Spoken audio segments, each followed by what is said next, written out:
Okay, we're recording. So Asia, Bonnie, if you want to finish giving those instructions very quickly while I pull up the agenda. Yep. Asia, just go to the browsing history and just don't select the browsing history, just your cache. And that way you keep and retain all your other information. You should be good to go. Okay, perfect. Then if I pop out, I'll be back. Okay. All right, folks, it is 12:31 and I am calling the final meeting of CT State College Senate to order. Thank you all for being here. We revised the agenda and we added remarks from Board Chair Marty Guay. So if you don't have that version, please find that version of our agenda. It is the one that was most recently distributed. Is there a motion to, I don't need a motion. Are there any objections to approving the revised agenda? Are there any objections? All right, seeing none, we have an agenda. The minutes from our April meeting were previously distributed. Are there any changes to the April minutes?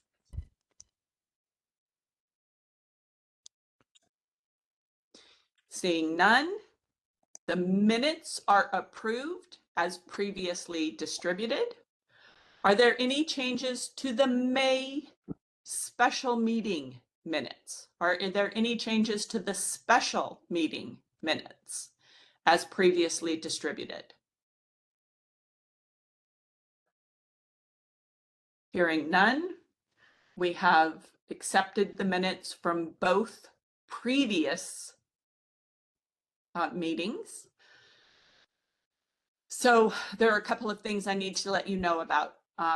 As most of you are already aware, we are currently operating without a secretary. As such, I have asked Bonnie Sullivan to serve as our secretary today. Bonnie, are you willing to do that? Willing? Yes, I am. Thank you. Asia, I am soliciting your help monitoring the chat. Is that something you are willing and able to do? Yes. Thank you. And then finally, Toffer, because it is just Roberta and I from Executive Council today, can you please run the clock? I've given you co-host privileges, so you should be able to pull that app up for us and use it during the meeting. Can you do that for us today? Yes, I've got that up now, and just wanted to remind people also to change their names to start with SEN if they can. Working on it. Right, so we actually have two designations today. Our May meeting is the meeting where our senator-elects will also join us. So if you are a senator-elect, please add SE. If you are a current serving senator, please make sure SEN precedes your name. This is critical for your votes to count. It is also going to become important should we lose quorum. I need to let you know, folks, that at our last meeting, we lost quorum and we continued. Hold on, I need to silence someone. There we go. We continued to perform the meeting because there were some critical information that needed to be shared with the college. If we lose quorum today, we will not continue. I will ask for a motion to adjourn. It is Friday. There are commencements happening as we speak. We have already lost a number of our senators. So at this time, I need to count to see if we have quorum right now. So give me just a moment, please.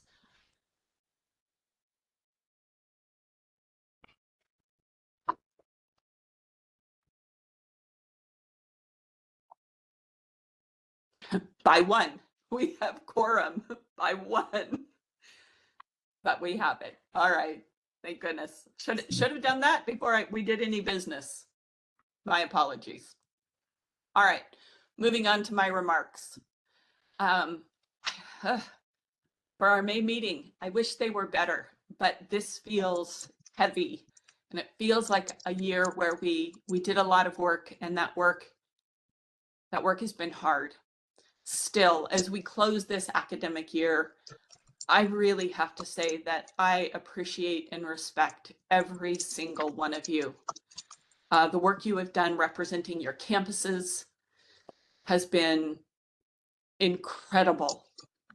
But the insight that you've offered and the determination that you've had has really made College Senate what it has become in these last 2 years. And the work that we do matters. It has to matter because shared governance is a critical part of being a well-functioning college. So, you know, we've done some things like we've improved our bylaws. We've improved our processes. Our meetings are better than they were 2 years ago. Arguably, our agendas are still a struggle. Fall, our meetings are shorter, but spring, our meetings are hard. But we've built a body that really advocates for our campuses, raises important perspectives, and our contributions matter. But I'm also really concerned about where we are. I'm concerned about how I'm going to set aside the issue of shared governance that we're going to address later in the meeting, but I'm concerned about meaningful communication and collaboration. I've really seen that wane this academic year. All of the issues that we raised to CT State after our meeting, that I raised to CT State after our meeting last month, not a single one of them was acknowledged. None of our issues were even acknowledged. And I find that deeply troubling.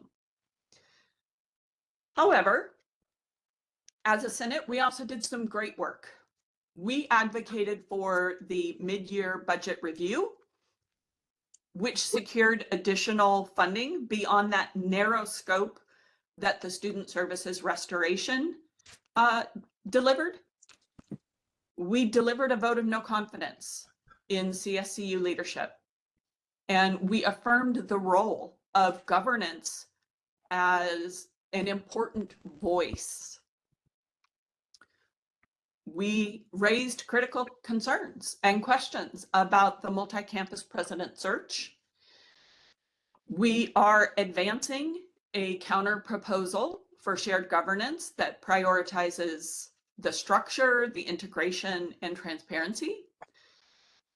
And we secured our second meeting with Governor Lamont so that we could help advocate for CT State. And that meeting resulted in President Meduco having lunch with Governor Lamont. Now, we did not do any of these things alone.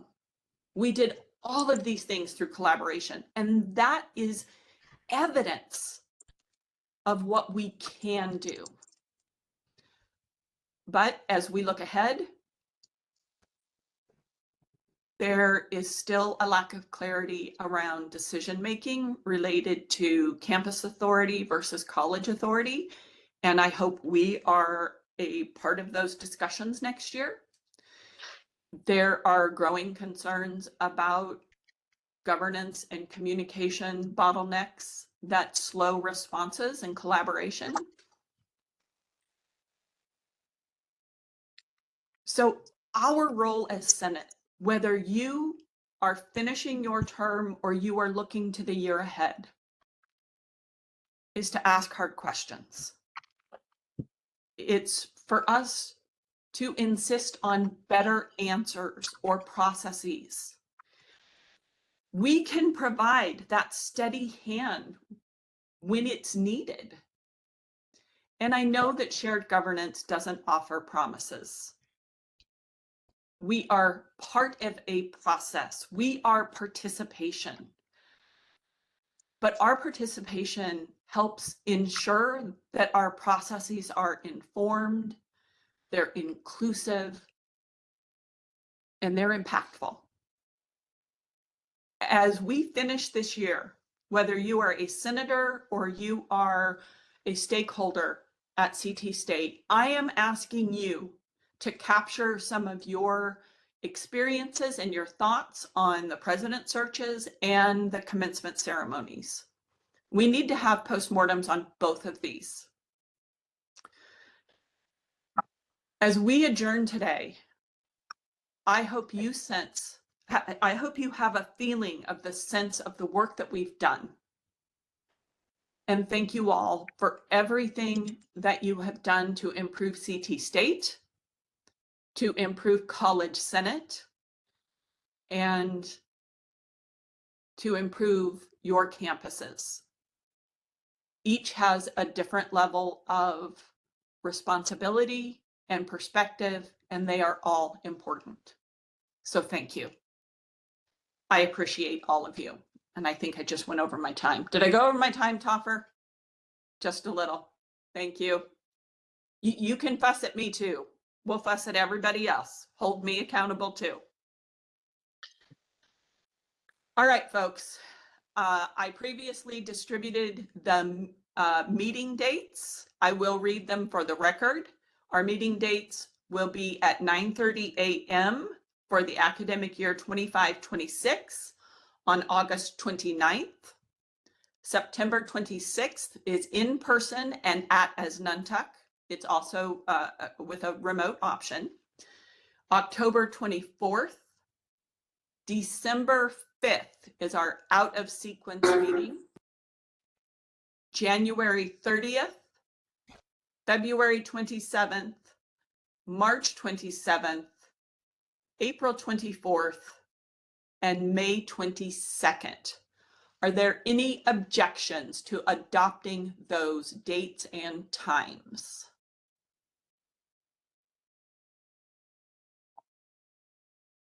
Hearing none, we have adopted our meeting schedule for the academic year 25-26. Thank you all.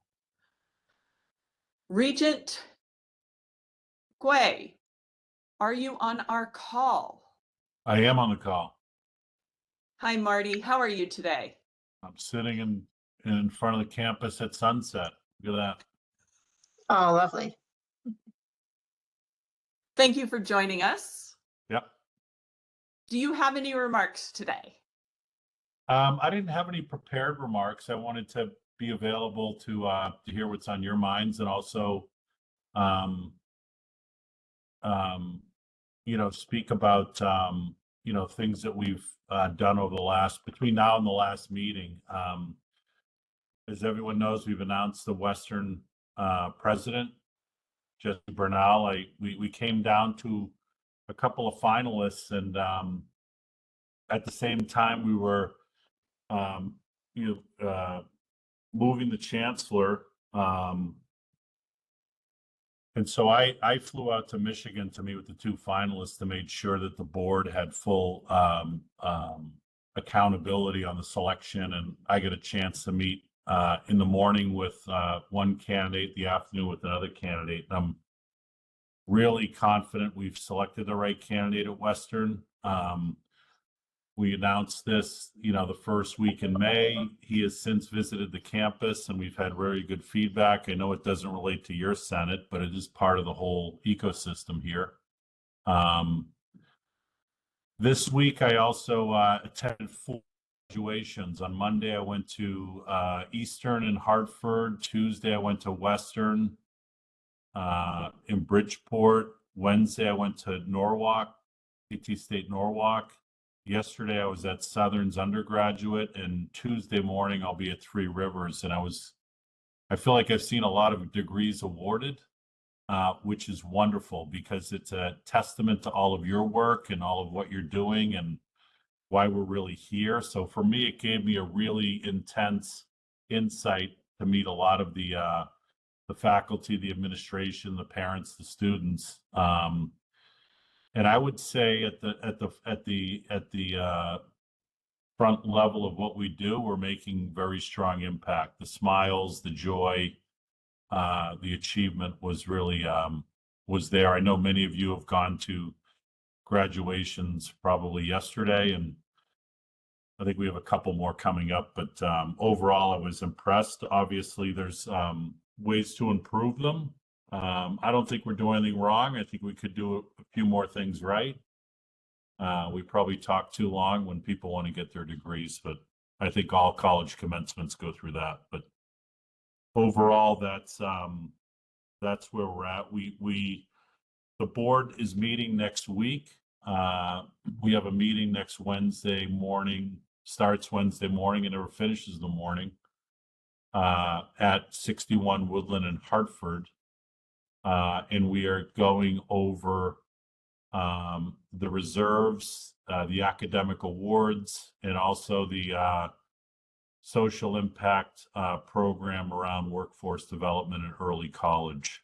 The board will also go into executive session after that meeting to talk about, you know, the interim chancellor. The board has not selected an interim chancellor. I know a lot of people are telling me what happened, but I can assure you we haven't met on it yet. We'll meet on it next week. There's been a couple of just sidebar discussions and things like that, and everyone's got a great idea. But I'm confident we'll make a good choice, the right choice, and more to come, more to come. So when we know, you'll know. I'm trying to follow Cicero, who said brevity is the soul of every great communication. So I know that after listening to some long commencement speeches, I wanted to make sure I was quick in my time. Thank you, Chair Gui. What was the result of the search for a new CFO? Has that concluded? No, It's not. Okay. it's still open. It's still open. A decision hasn't been made. Okay. And yeah, I'm sure you can appreciate with, you know, we want to make sure that we kind of get involved with some more decisions, because with the chancellor stepping aside, we want to make sure that decisions aren't being made without having a lot of oversight in them. So that's kind of where we're at. Thank you. All right, folks, we have about 10 minutes allocated for questions. So does anyone please remember that we take questions in groups of 3. Are there any questions for Chair Gui?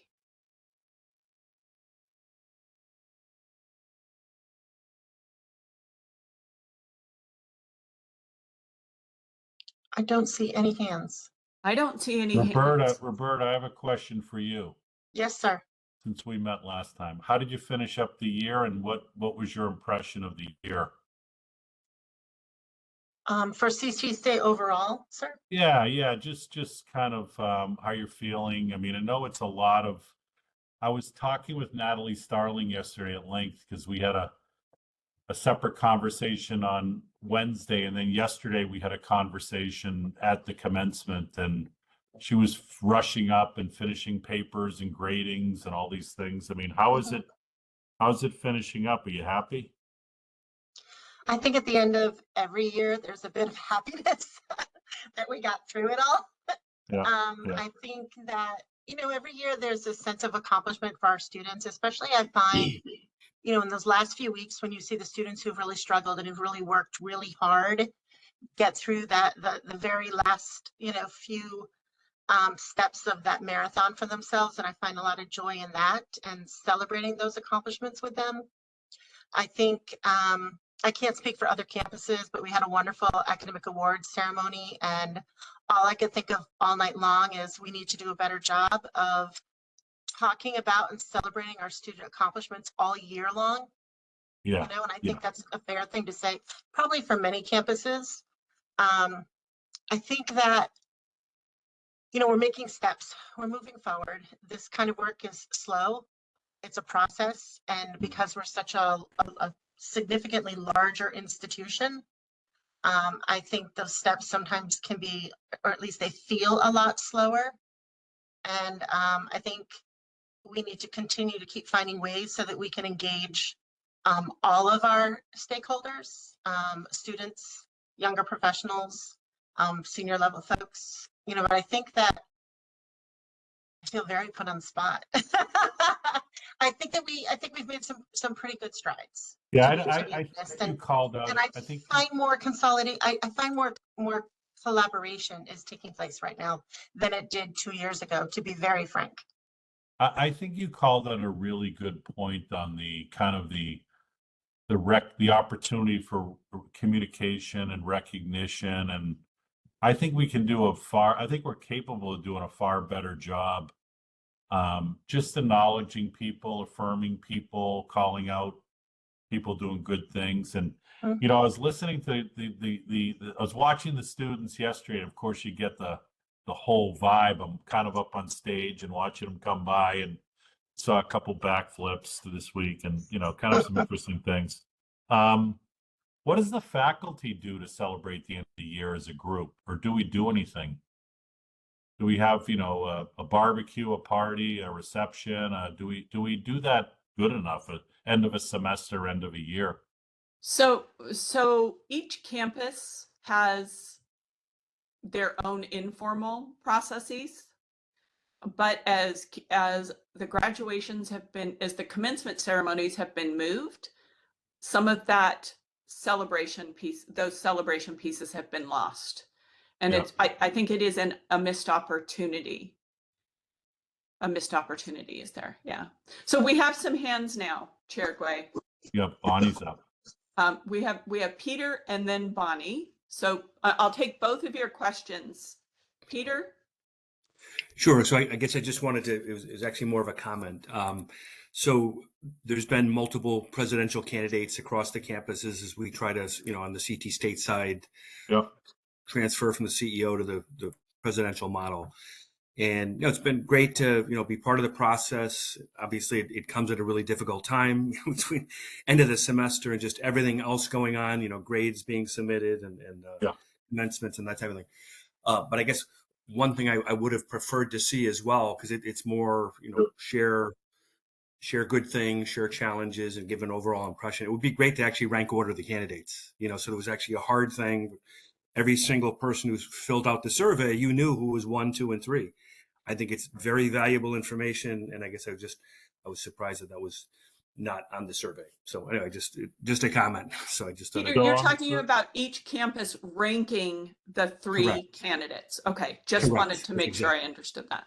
right. So in our case, Quinebaug Valley and Three Rivers are both, going through the same process for the 3 candidates that were presented. So yes. Peter, that's a good call out. I made a note. Are you going to be Tuesday morning at Mohegan Sun? Am I going to be Tuesday? No, no. Peter is at Quinebaug Valley. Yeah, I'm at and they Quinebaug had Valley, their yeah. graduation last night. Right. Well, I figured it was close, Peter. I didn't know if you want to go to another one. Oh, there you go. All right, Bonnie, your hand is up. Good morning. Mine is more of a comment in regards to, I think, that question of how do we celebrate each other and what do faculty do? And it's not just faculty, but faculty and staff. And for example, at Asnuntuck, one of the things that we've started a tradition is a faculty picnic, so that at the end of the year, we come together to kind of just celebrate the accomplishments of the year.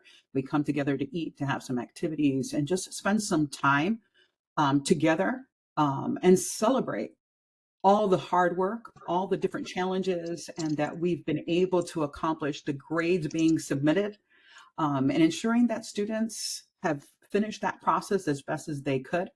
And I think that's something that is very important for that time to come together collectively. And it would be great to see that among other campuses, to just have that time and Yeah. celebrate. Yeah, it's a great reflection. I think we should do it everywhere. And I also think we might want to think about doing it to start the semester, right? Bring people together, and it's a new dawn, a new age. My son has he's a disabled adult. He can't be left alone. Our middle one, but he's got a sign in his room, and it says, "One man's sunset is another man's sunrise, right? So the start and the And- finish and are it- both important. Absolutely. And I think one of the things that I try to do on my campus is to have a breakfast at the beginning of the semester, right before classes begin, is to bring staff and faculty together for a breakfast to kind of just say, hey, we're getting ready to begin I the love it. semester again. And it brings us together in a different mindset, right? And Yep. so if we remember those things at the beginning and end of each semester, it just energizes, it empowers us to continue the work that we have ahead. Thank you. All right, I don't see any other hands. So Chair Gui, that's not a reflection on you. I think it's a reflection on an agenda that could have us going until almost 5 o'clock today.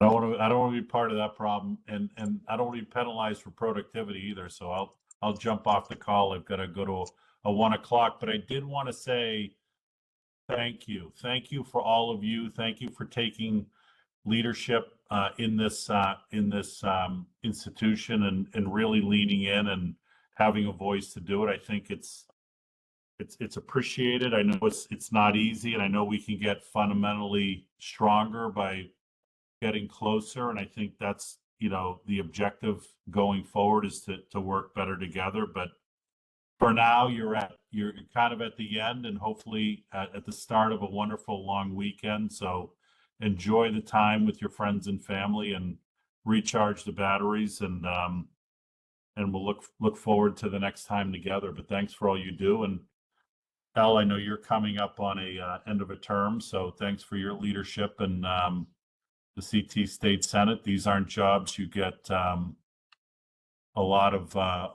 thanks for during the whole time, but you get it at the end. So here it is from me. Thank you. I appreciate it. Thank you. I appreciate that. We'll talk soon. Have a wonderful long weekend, everybody. Be safe. Thank you, you too. All right, folks, moving on to the Elections Committee. We're moving on to council and committee reports. The Elections Committee. Michelle, are you on the call? Yes, I am. You have the right. floor.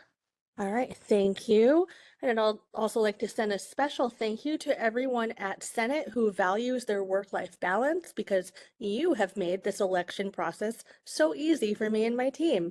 We have 4 uncontested elections, and pulling up my list, the candidate statements are available for everyone to review in SharePoint. There is a folder that says elections. This is not the same folder that's housed in the committee folder. This is housed in our main folder.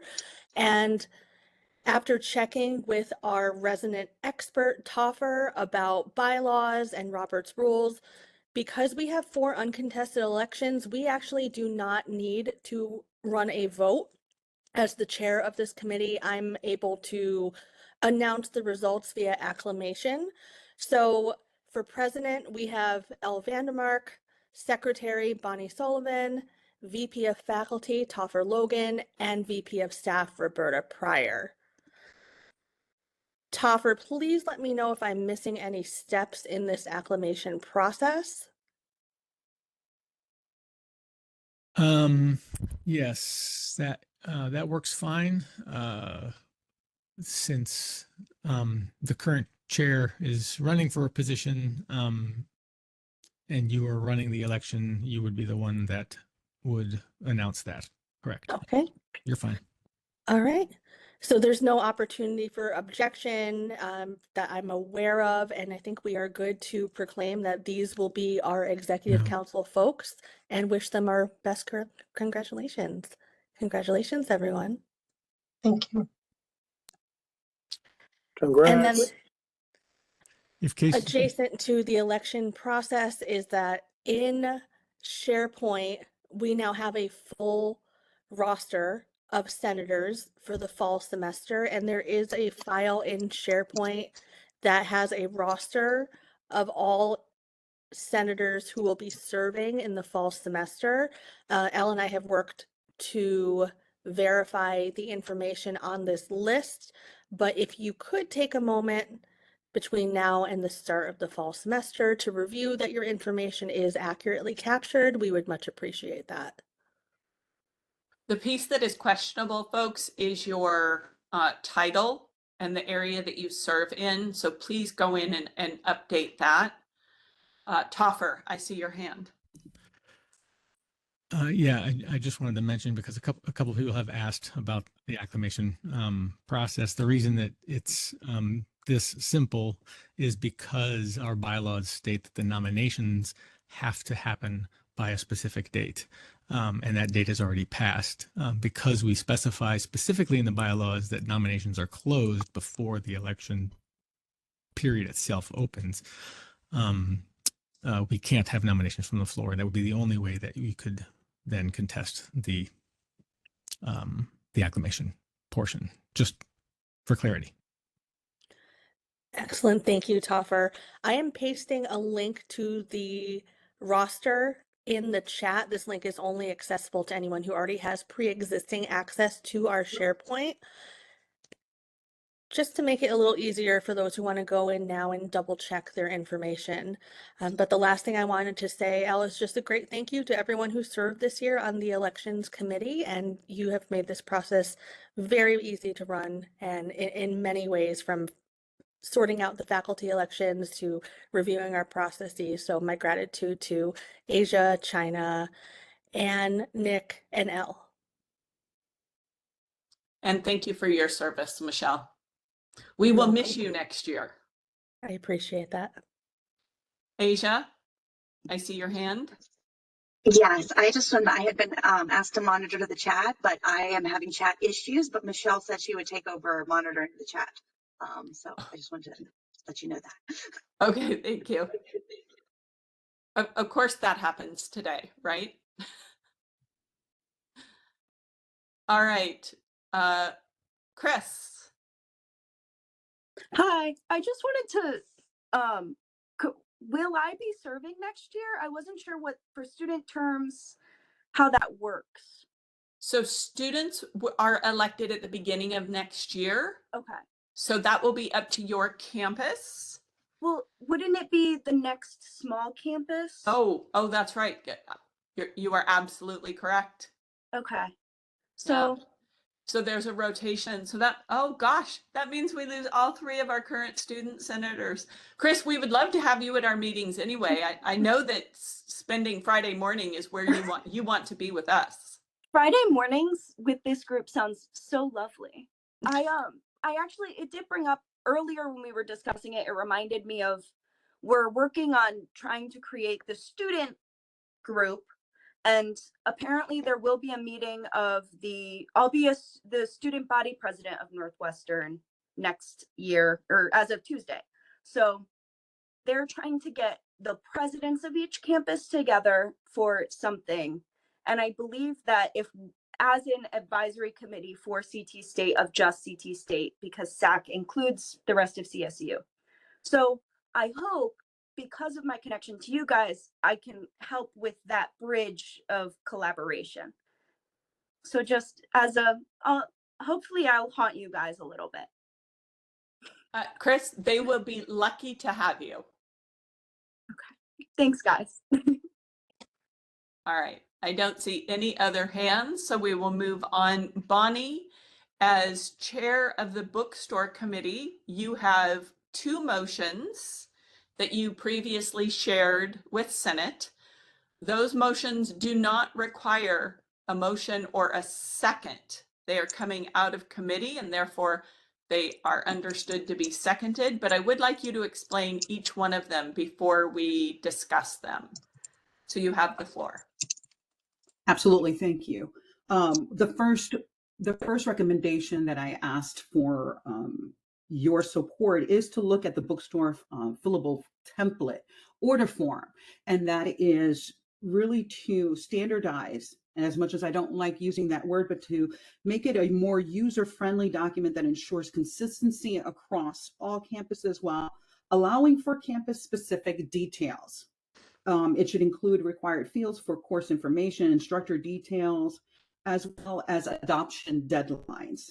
This will allow for a streamlined process The form should be digitally accessible, fillable, and compatible with e-signatures, and with clear instructions and submission links.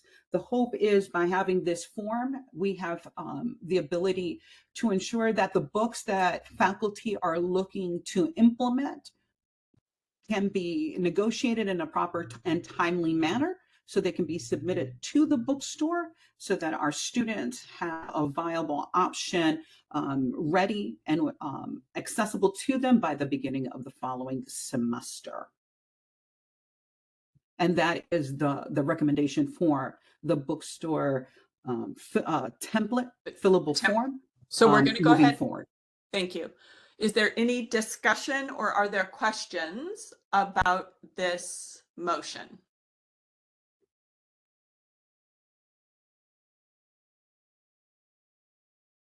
Seeing none. So folks, please remember that we have modified our voting process. I'm going to ask, I'm going to hope to speed this along. Are there any objections? Are there any objections to the fillable template order form? Are there any objections?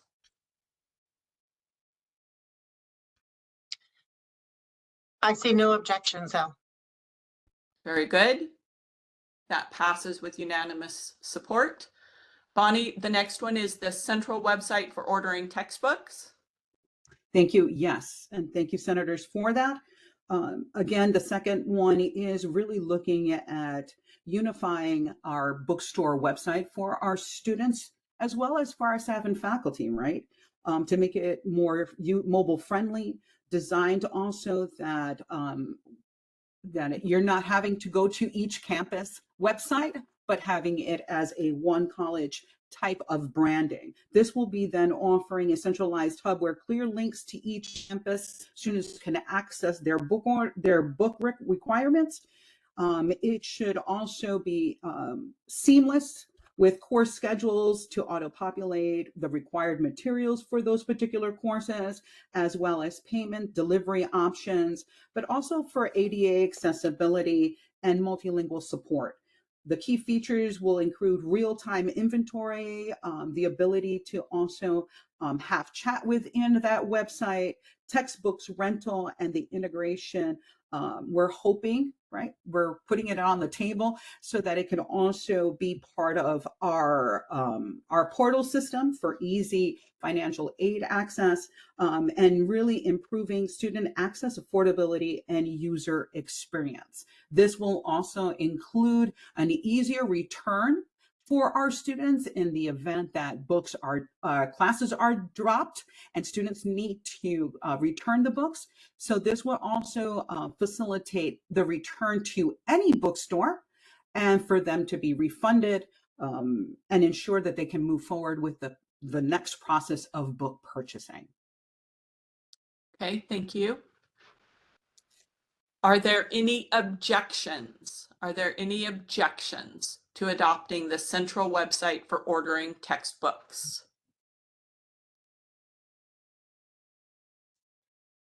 I see no objections. Are there any abstentions?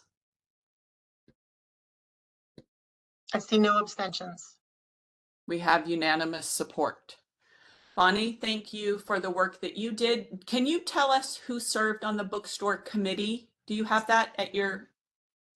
I absolutely do. We have Michelle, who is part of one of our centers. We have Michael from Central Office. We have Jeremy Whitfield from Northwestern. We have Ariel from Capital. We also have Carrie Kelly, who has been a part of that, and her team to ensure that we are ensuring that, number one, that our contract is being upheld, to ensure that we are doing, they are doing what we need them to do for the betterment of our students. We've also had special guests such as Follett, as well as advising, also as part in and out of our different conversations, to ensure that we're looking at a collective conversation as we move forward for our recommendations. And I thank every senator who has participated in providing feedback, and every member of the bookstore team. Thank you. Moving on, Mark, you are up.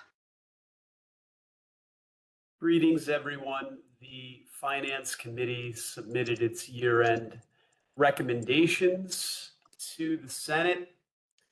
And now we'd like you to look those over, give them a thumbs up, and we'll send them off to the college leadership to consider. Elle, would you like me to share that document? No, because senators are voting on it and it's already been shared. I just need you to summarize the motion related to revenue generation. Sure. Our first recommendation was for college leadership to focus in the upcoming year less on cost cutting and more on revenue generation. The idea is to grow the pie, and we offered multiple ways to go about that, less as a mandate, you must do this, and more as just brainstorming opportunities for college leadership. Things about maybe having a chief development officer, obtaining more grants, and the list goes on and on, naming right opportunities. So that was the big first one. And then I see there, we also wanted to look at campus budget streamlining. That was our Mark? second. Yeah. Mark, we need to vote on each one. So give us just a minute. I'm hopeful that yours will go as well as the bookstores did. The recommendation related to revenue generation, are there any objections to supporting the Finance Committee's recommendation related to revenue generation? Are there any objections? I see no objections. Thank you. Are there any abstentions? I see no abstentions. We have endorsed the revenue generation recommendation with unanimous support. Mark, the campus budget streamlining. Thank you all for that. The second item in our recommendations was campus budgeting process be streamlined. Implemented this year, the new campus budgeting process with the new templates for submission to CT State was a cumbersome process. So we recommended streamlining that, and CFO Kelly did acknowledge that this was the first year it was used. It was introduced at a busy time, and that she is committed to streamlining this process. Are there any objections to adopting the campus budget streamlining recommendation?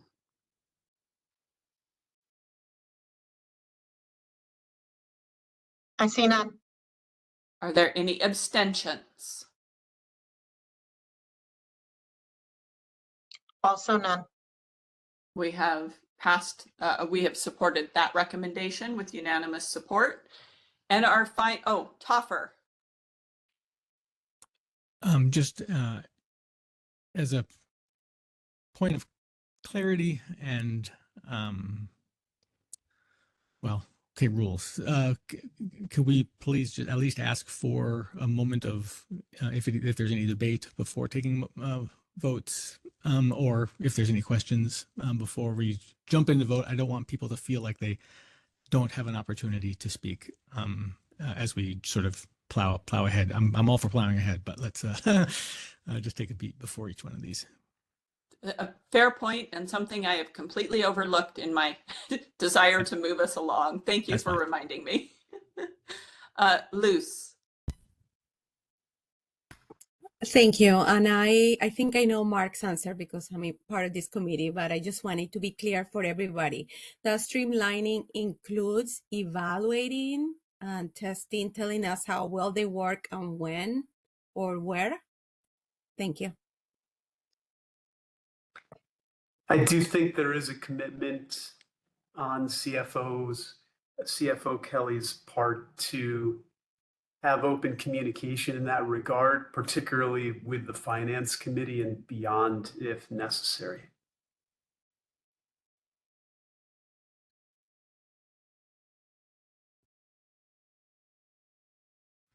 Thank you, Mark. Thank you, Luz. All right, moving on to the food and beverage guidance letter. Since we haven't heard anything over the last year in regard to guidance regarding the food policy, we did keep communicating in this respect, asking for clarity about it. And we had heard a couple months ago that maybe there was a revision. Well, I'm happy to announce that there is finally some more clarity in that respect. A few moments before this meeting, I was forwarded the revised food policy. So it has been updated, I believe, in a favorable way that we would all like to see. I haven't looked through it yet, but there was a revision made to it. We had heard hints about this a couple months ago, but never saw proof of it. So CFO Kelly did forward to me a few moments before this meeting began the revised food policy, and this is pertaining to can food be served at public gatherings such as professional development and statewide CFT events and things like that. So we will forward that along to the Senate so that we can all take a look at that. So progress has been made in that respect. So that's very nice. I think that we'll just keep this on there for now. So since we haven't looked at this yet, and hopefully this will be something that will not be a recommendation for next year or for our recommendations at the end of the next academic year. Mark, are you asking us to vote? Or are you withdrawing this one for this? Or do you want to just delay it until after the break to give you the opportunity to read that communication? Sure, we can delay. Okay. I know that Toffer would tell me there's something formal that I should do, but I'm going to choose. I'm going to ask forgiveness rather than permission, and we're going to go ahead and just continue. Council of Professional Staff. Oh, wait a minute. Mark, who served on your committee? Yes, I'd very much like to thank the members of the committee for their invaluable participation this year.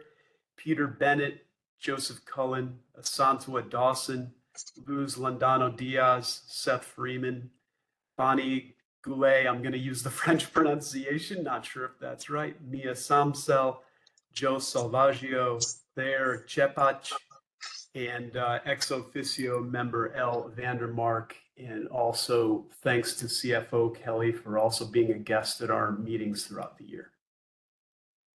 And Mark, thank you for your leadership this last year. My pleasure. Thanks, everybody. Elle, before we move on, if I can ask a quick question. Sure. Riaz, I'm not sure if you saw my message in the chat, but you're the only Norwalk person here. I'm realizing now that when Stephen resigned from Senate in April, we never followed up about who the replacement senator would be. Are there any We don't updates on follow. that? We don't follow up, Michelle. Okay. When they replace a senator, they're supposed to notify us.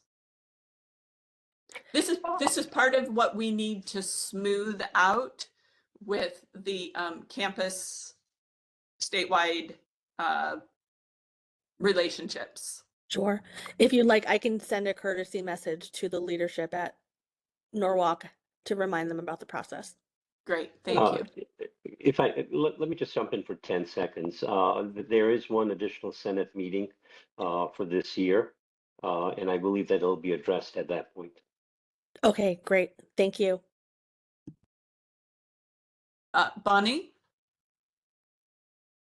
On that topic, is it appropriate then that we as senators who have brought this particular topic up ask for follow-up from HRN in regards to what is the progress that has been made to ensure that Stephen has been appropriately compensated as spoken and promised last meeting? I think it's been ample time to be able to at least hear a follow-up response in that manner.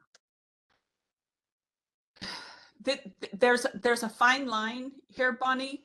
We passed a motion, and I communicated that motion to CT State administration. I did not hear anything in response, but also this also became a personnel matter, and as a personnel matter, it would not be appropriate for them to comment about Stephen specifically.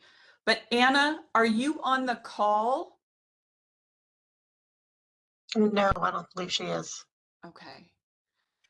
Then I would recommend that if it's not specifically to Steve, it has this particular scenario, because we've had other members of this Senate who have also had issues in regards to this. How are they following through to ensure that mechanisms of appropriateness of compensation is being done specifically for the staff to be compensated moving forward? So I also followed up on that issue. Again, none of our recommendations, none of the issues that we escalated or elevated to CT State were even acknowledged last year, from last month. And I have checked in with our other senators, trying to be careful here not to teeter into a personnel issue. And there was no communication to them in any manner. So, Karen, I see your hand, but I'm going to call on Senator on China first. China? While we're speaking on compensation, I just want to let it be known and clear that I also have not been compensated. I take my role seriously, and I am loyal to this role, so loyal that I ran back to campus after our commencement that was rescheduled from yesterday to today. And I'm going to continue to do the work that our campus has voted me, has entrusted to you? Entrusted me to do. But I would like for the system to stay true to their word. And it's not only fair to me, but fair to everyone who has not been compensated. And I know that I'm unique because I am a classified member, but I will not be the only classified member to hold this role. So I have to do my due diligence and speak right now on behalf of everyone, not just myself. Thank you, China. Karen?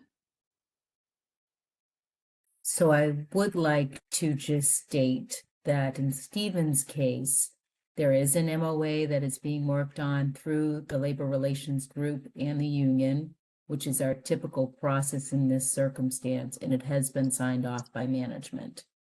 So just making sure that folks know that we are following through on our commitments to shared governance. So if there are additional elements or concerns around compensation, those should be going through Anna and through Labor Relations so that my office is made aware so we can make sure that we are handling those situations in a timely fashion. Thank you. Thank you for letting us know. Provost Heineck, at the last meeting, we did not receive instructions to make sure you were notified.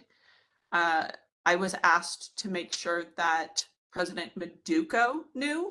So I will follow up and share with you the names of the folks. And I will say to all senators, if you have not been compensated with either AR release if you are a staff member, regardless of classification, release, comp time, or a contract, please send me an email by the close of business today so that I can help ensure that CT State is notified. Provost Heineck, I will include your office on that email this time. Thank you. All right, moving on to Council of Professional Staff. Roberta? Thank you. So individuals have expressed concerns about how the medical withdrawal policy is unclear regarding whether it applies solely to full semester withdrawals or students can withdraw from individual courses for medical reasons. Also, CT State's current tuition appeal practice conflicts with the written policy, as all tuition appeals are handled by a single committee housed at CT State rather than multiple campus committees, or I should say multiple campus-based committees implementing common procedures as to what's currently defined in the student handbook. Concerns were also raised about the tuition appeal process placing an additional burden on students, as well as timing of the deadlines related to the appeals. Lastly, the link for tuition appeals can only be obtained from an employee, which is a process that disadvantages some of our students, especially those who are being hospitalized for various reasons. We acknowledge the financial implications of tuition appeals and the need for careful oversight.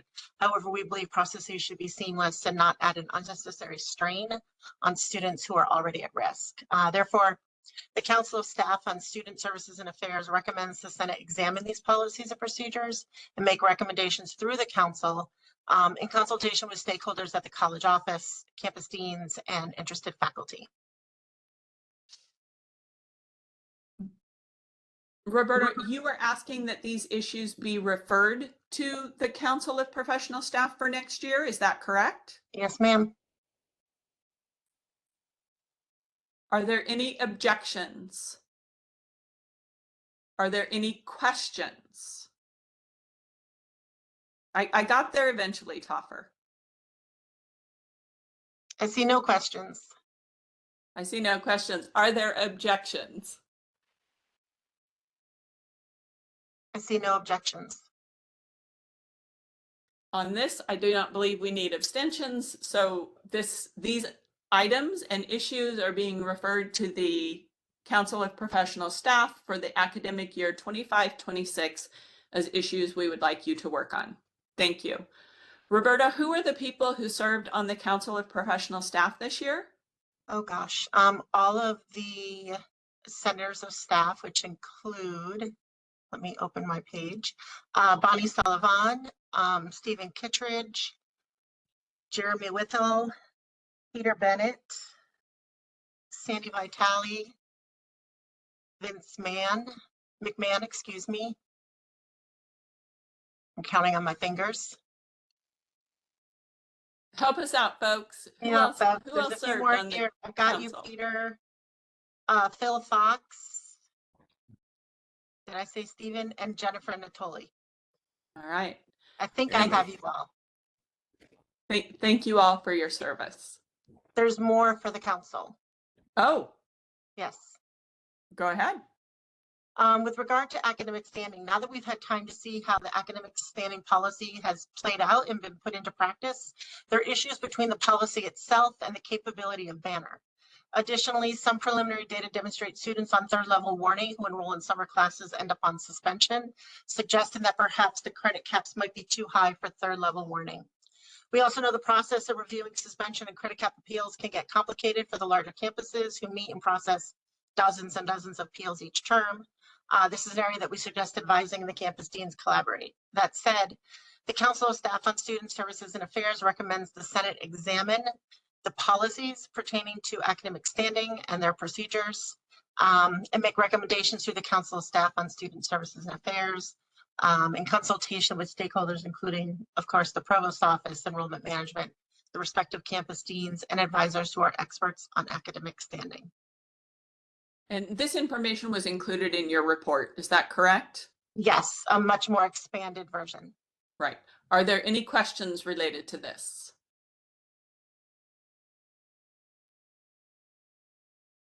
I see no questions. Are there any objections to referring this issue to the Council of Professional Staff for next year? I don't see any. Very good.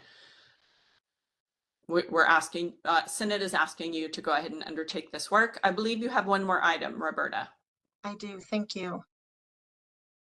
So with regard to advising, during the fall meeting, I believe it was the September meeting of the College Senate, every single campus identified concerns regarding academic advising.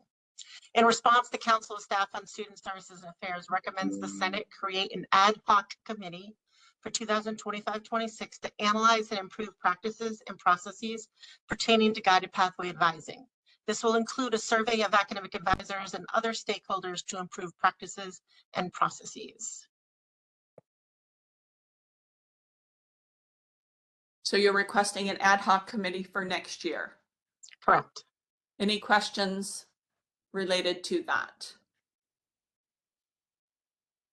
Bonnie?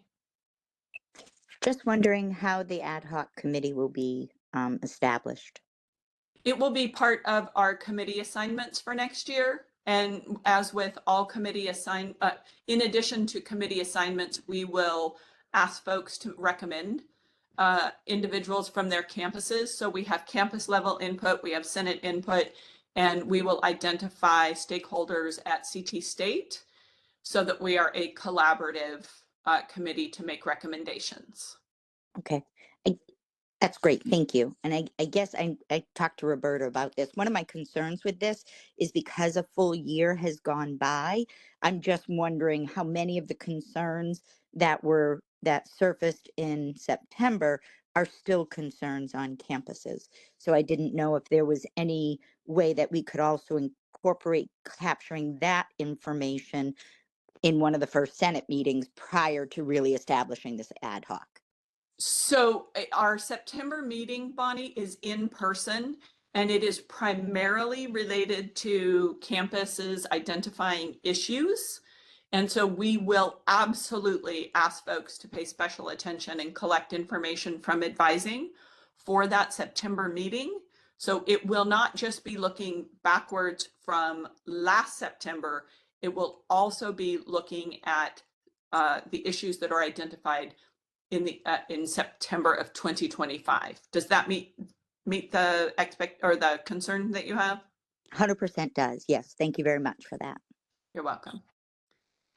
Seeing no other hands, are there any objections to this ad hoc committee for next year?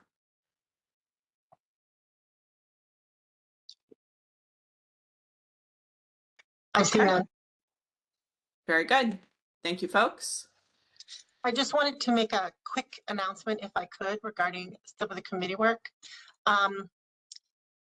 I did send out a note to let you all know the great news about the summer and fall 2025 drop dates that are now listed on the calendar, which is available on MyCT State as well as the payment website. I really want to express gratitude and appreciation for the advocacy of the council and to both Dr. Gail Barrett and Vice President Troy Miller for the collaboration and readiness to accept the council's recommendations to make changes to that process. We think it'll better support the need of students to have access to these critical drop dates from semester to semester. And I just wanted to also note that the council is planning and looking forward to continuing our work over the summer months to further the work we do to support governance in CT State. And Roberta, on that issue, that's another issue that we elevated and we have not heard back a response. Where it's on record. All right.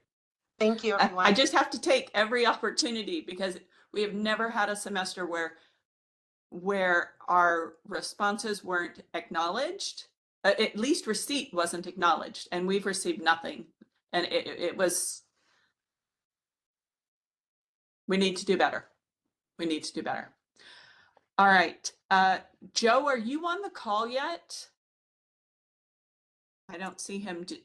I was just looking. I don't see him either. Okay. All right. So due to an oversight, at least two and perhaps all three of our senators from Three Rivers were unable to attend today. They had an important. I'm here. Sorry. Oh, Brian, you're here? I'm here, yeah. All right. So we have one of three senators from Three Rivers, but two of our senators were unable to attend due to an important event that was happening at their campus. So in his stead, Joe has asked Seth to speak to this issue. Seth, are you on the call? Yes. Hey, hey everybody. Seth, can you address this issue of the equitable faculty workload that was previously shared with senators? Certainly. Thank you, Al. So this was a resolution that was passed by our Council of Faculty, Senate Subcommittee. The resolution was drafted by myself, Asia, Michelle, Luz, and Hannah. So I want to recognize the others who also helped to put the resolution together. And the basic spirit of the resolution is to get our Senate to endorse an important change in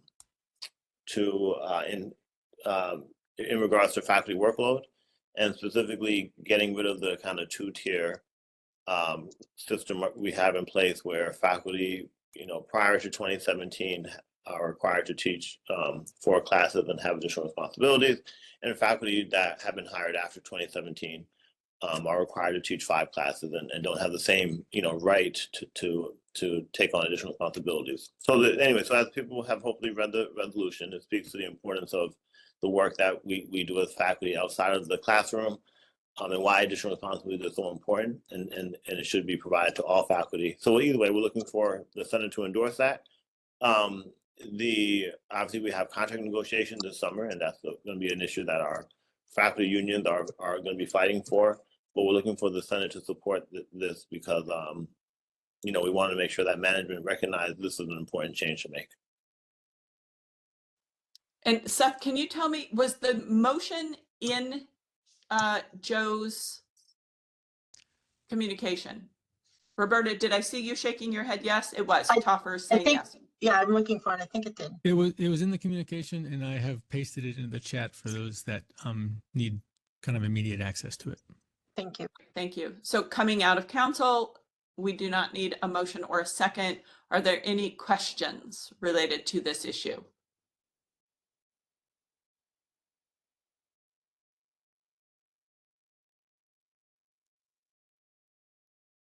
Seeing no hands. Are there any objections? Are there any objections? I see none. Seeing no objections, are there any abstentions? I also see none. None. The Senate endorses the equitable faculty workload unanimously. Seth, thank you for stepping in. I appreciate that. President Meduco, in what I can only say is unprecedented. Instead of it being 2:16, it is 1:39. Are you here? Yes, ma'am. Good afternoon, everyone. Do you have a presentation for us today, or are you simply speaking to us? Both. All right. The floor is yours. All right. Thank you very much. Give me a second to share my file.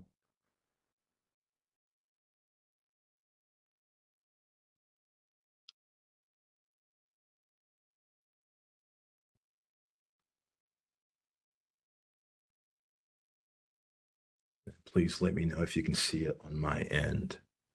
Not yet. That's it. I apologize for my energy. I finished commencement number 4. I got one more to go. So, but I am ecstatic to There we be go. here as always for Senate.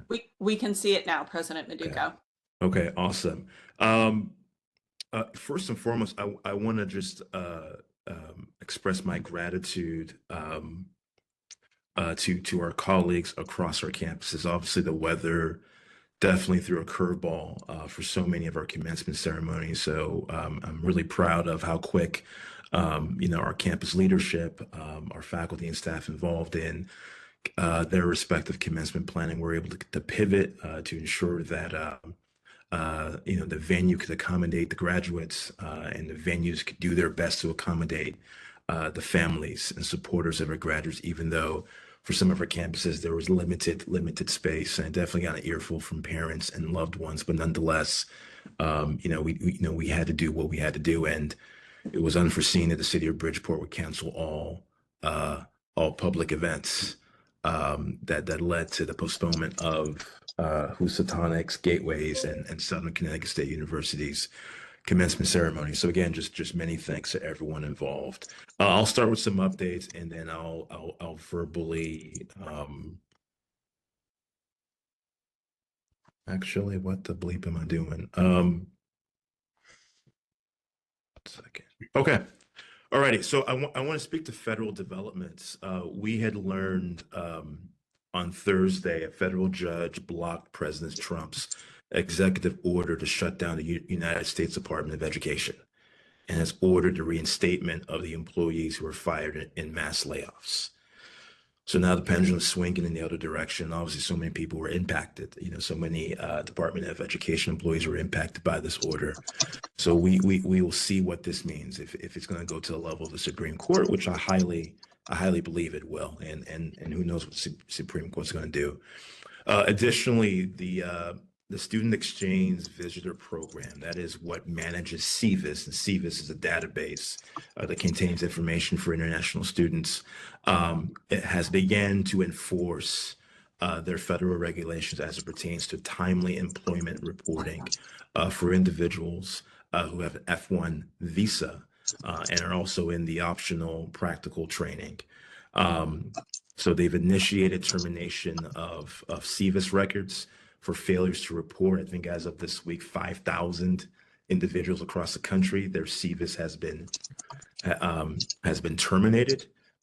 As of this week, there are no CT State F1 students that have experienced terminations to their SEVIS, but it's something that we're closely monitoring because people are extremely, as they should be, very nervous and concerned about what continues to take place at the federal level.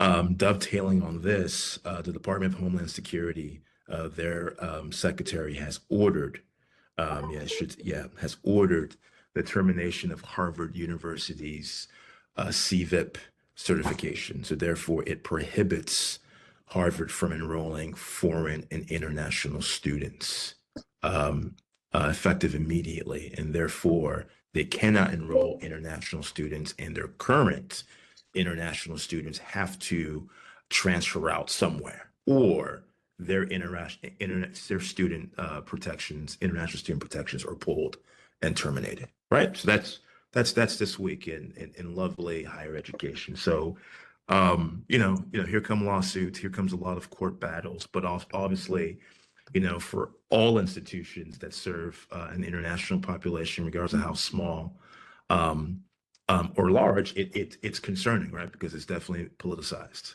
and will cause harm, as we know. So we have to monitor that. Additionally, I sent out a President's Post about 2 weeks ago regarding the threats to the Pell Grant. So please refer to that President's Post, and there are links within the President's Post. But in summary, the Republicans' reconciliation bill wants to greatly impact the level of funding that is provided to the Pell Grant. Specifically, the Pell Grant will be, students who are less than part-time, so under 6 credits, would be ineligible for the Pell Grant. And as of this year, that's 1,300 of our students. Additionally, they want to redefine what is full-time, right? Full-time has always been 12 credits. They want to redefine it as 15 credits, right? So therefore, for our current full-time students who are at 12 credits, that would lead to a 20% reduction in the maximum award they would receive in Pell, right? So I really need to stress this, that the Pell Grant is the lifeline to our students, and it's a lifeline to CT State, right? It is significant. We receive north of $100 million a year in the Pell Grant tuition revenue from our students, right? So, and especially for community colleges, this is concerning. So we continue to do the analysis in terms of the buckets of students those that are less than part-time, those that are part-time, those that are currently full-time per 12 credits, and what the financial impact potentially would be to them, right? We've submitted a letter to Congresswoman Rosa DeLauro, who is the champion and lioness of the Pell Grant. I want to believe she's the second longest tenured member of Congress. And we've also sent a letter to Congressman Joe Courtney of the 1st Congressional District of Connecticut. He is the co-chair of the Bipartisan Community College Caucus that he founded with a Republican congressman from Florida in the Tampa area. He's also on a litany of committees tied to education. So definitely the letters express our concern about this matter, what's taken place, and the harm they would cause to our students primarily. Next, as you know, the LSAMP grant. So the LSAMP grant was a $1 million grant from National Science Foundation where it impacted Norwalk, Housatonic, and Gateway. It was canceled. We have faculty and staff that have been involved in the LSAMP grant since the beginning. Phenomenal grant, they've done phenomenal work, and the student impact, the student experience has been significant.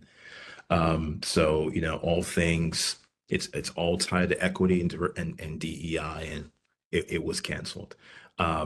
We were able to come up with some dollars to ensure that this summer experience for students could be maintained. But again, this is, a big and significant example of what has taken place at the federal level and its impact to the institution. Next, proposed elimination of Gear Up and TRIO, right? So this, like our sector is losing its mind because we know the impact that TRIO, let's start with TRIO, has done for generations of families and students, from upward bound to bridge programs. We know what TRIO means, right? We know what TRIO means to our students. And then Gear Up. Gear Up has been a game changer. Our Middlesex campus, Manchester, Naugatuck Valley, in partnership with East Hartford Public Schools, Meriden Public Schools, and Waterbury Public Schools, the hundreds upon hundreds, actually the thousands of students that have been impacted, that have been supported by that grant. And obviously our employees that are associated with these grants have done tremendous work. So extremely concerning. This is a short list. So we continue to monitor this. Financially, there is no way we could float. I mean, if there are significant cancellations of reductions in Pell, reductions of all federal grants, there's no way CT State could float it for a multi-year, even a single year standpoint. Just we couldn't. And again, the severe impact to the people I know we care about, our students. So we continue to monitor this. We continue to inform the board, inform our federal delegation of legislators in terms of our impact. And this week, I think President Chancellor Russell Larry Hart, who is the chancellor of the Austin Community College District, he testified with Congress because there was a congressman that was going off saying, well, you can't have degrees and happiness. And that's the reason the expenditures in higher ed is going through the roof. And he said, no, that's not what it is. And, we remain affordable and accessible to millions of individuals, to the tune of 45% of all college students in America are community college students. So we know, we at CT State know the impact.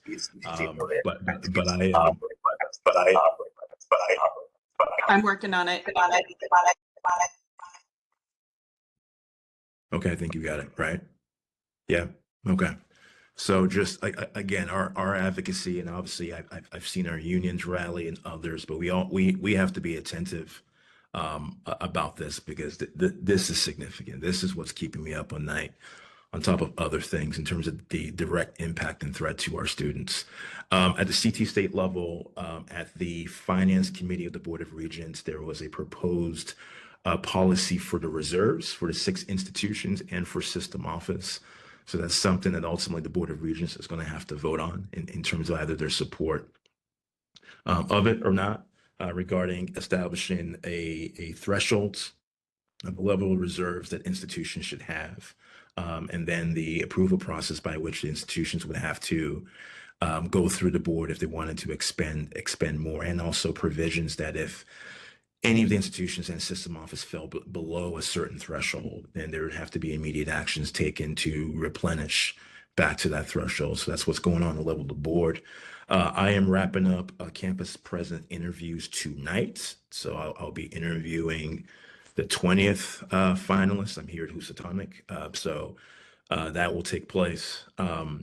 Next, we are working, so Carrie Kelly and I are working, and we'll figure out a way to share it with the college community. And also with the Board of Regents contingency planning as it relates to federal impact, right?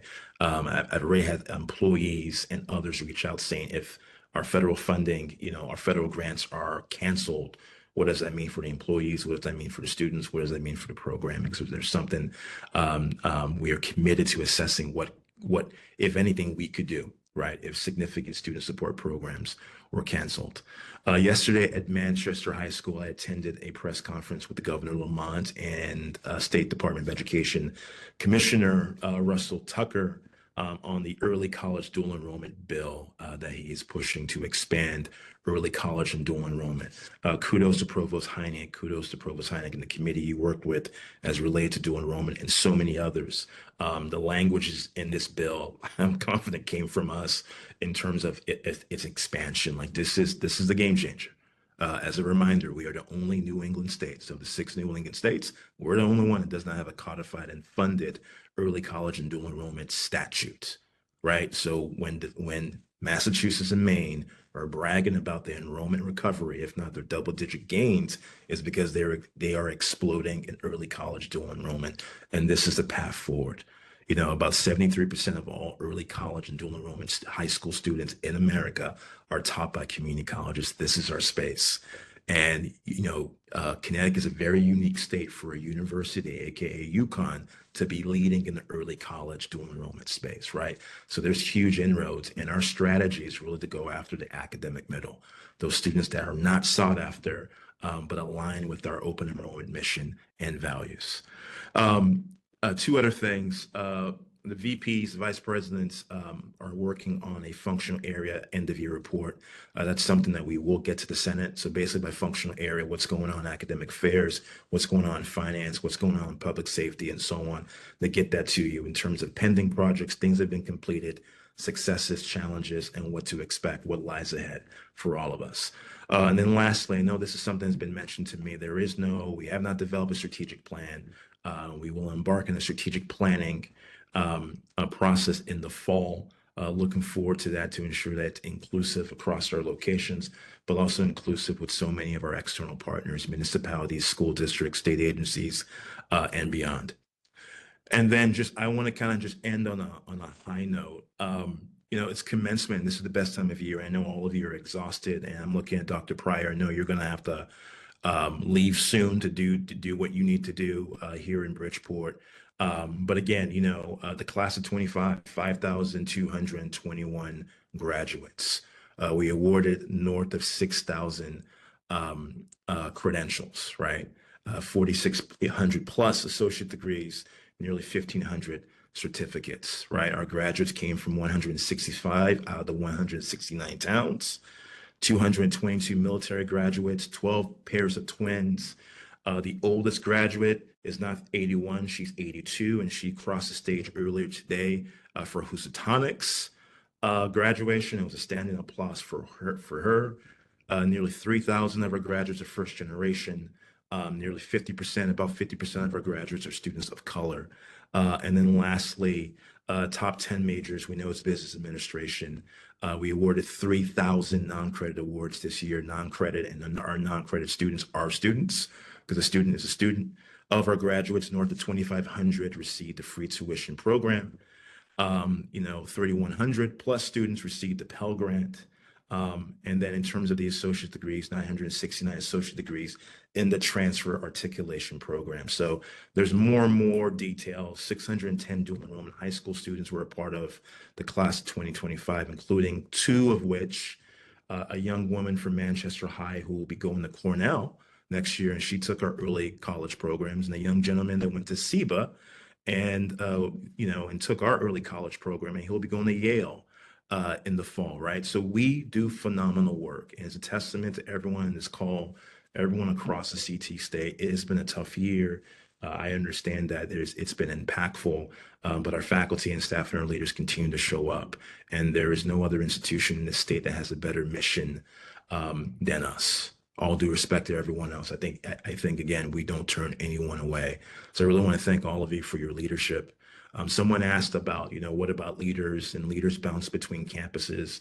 And I should have said in that moment, I'll say that now, I'm looking at leaders. I'm looking at leaders that make up the leadership structure of CT State. And we are a better institution because of our Senate and our Curriculum Congress and our campus level governance bodies and all of our employees. And I look forward to this work. And I can't express how grateful I am to all of you. So I appreciate your partnership. I appreciate you guys being tough on me. My family, my wife, my Nigerian family, still tougher on me in life, but you guys are a very close second. So again, I just want to thank all of you for what you're doing, and I yield, and I'm happy to answer any questions that you might have for me. Thank you, President Maduka. Could you stop sharing your screen? Yes, ma'am. Absolutely. Thank you. All right, Roberta, and then Peter, and please remember that I will take questions in groups of 3 and then ask our speaker to respond. So Roberta, you have the floor. Thank you. Dr. Maduka, can you share, or are you comfortable sharing, if you have extended any offers for the president positions? And Peter. Yeah, so I guess that's on our mind. I didn't talk to Roberta beforehand, but anyway, my comments also on the presidential search. So a couple things. One is I know I had raised before, the importance of getting it right, and also especially given a lot of campuses now will be multiple campuses will be under the purview of the campus president.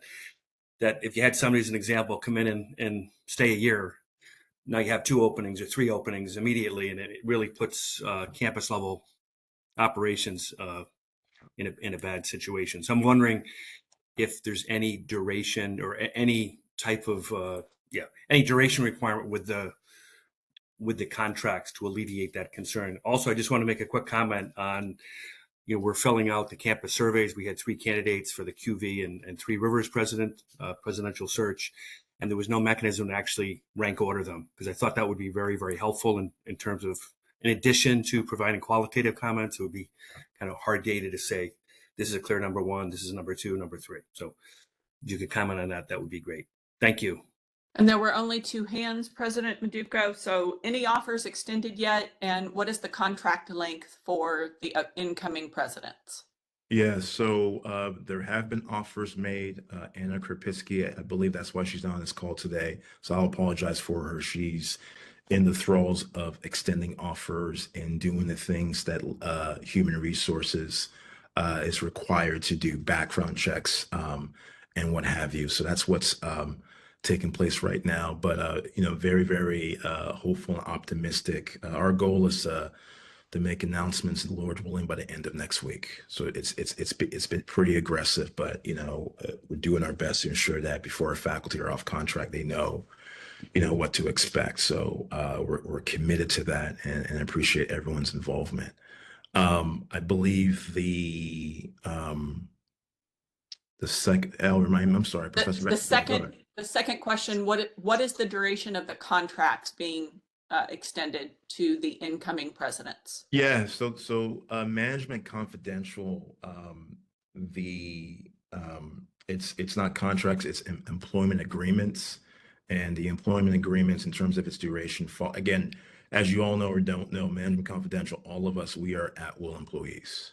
That's where it works. We can be noticed at any time. It's different than our other employees, and the provisions of their employment follows the management confidential that's set forth by the Board of Regents of CS, CU. But what I can share is of the finalists that I've spoken to, they all expressed they want to be here. They all expressed if this wasn't a stepping stone, they definitely want to be here for the long haul.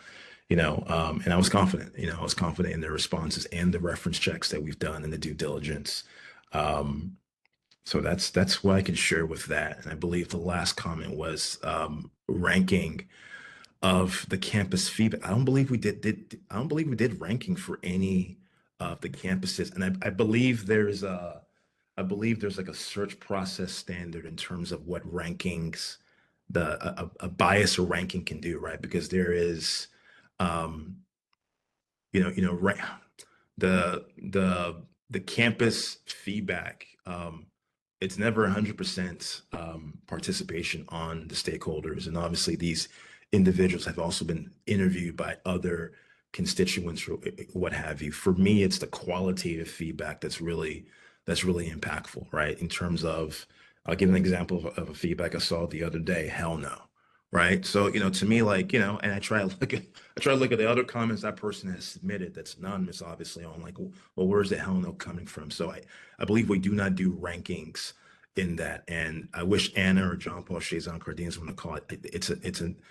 They're both on the call. Yeah. President Yeah. Medeiros. Can they speak to that? There's a reason why we don't do rankings in terms of the feedback surveys, if either of them can speak to that. So Anna, can you unmute yourself? I might be able to. Nope. John Paul, are you still with us? He was on earlier. Neither is responding. Okay. Okay. They were both on earlier. I see Anna is here, but she's not responding. Yeah. So. Okay. Well, I can follow up on that. Yeah. All right. We have 3 more questions, and it will be in the following order: Seth, Thayer, and China. Seth, you're up. Thank you.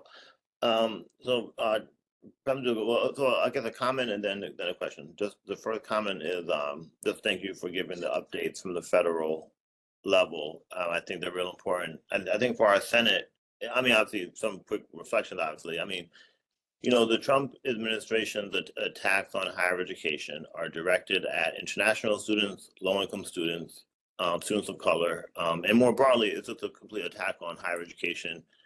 And we should all understand it, and I think talk about it as such. I think there's a role for our Senate to play, perhaps next year, if it's the will of the body, to really think how does the faculty senate respond to such frontal attacks on higher education, because obviously the implications are so broad. So I think that's maybe perhaps there's space for our Senate to engage in that, in the future. But so you shared, Dr. Meduco, that the Pell support is to the tune of $100 million a year.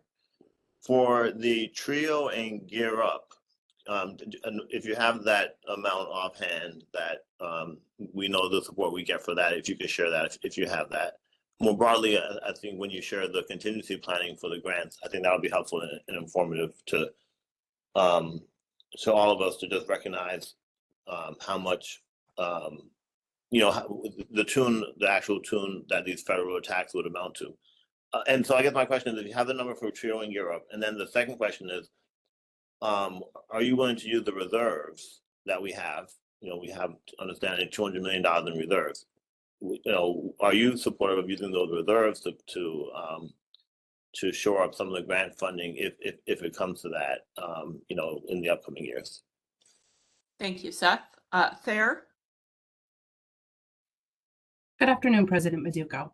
I was wondering, our campus has asked, and I'm sure a few other campuses are curious, would you be willing to share the statistical data with us from the presidential searches?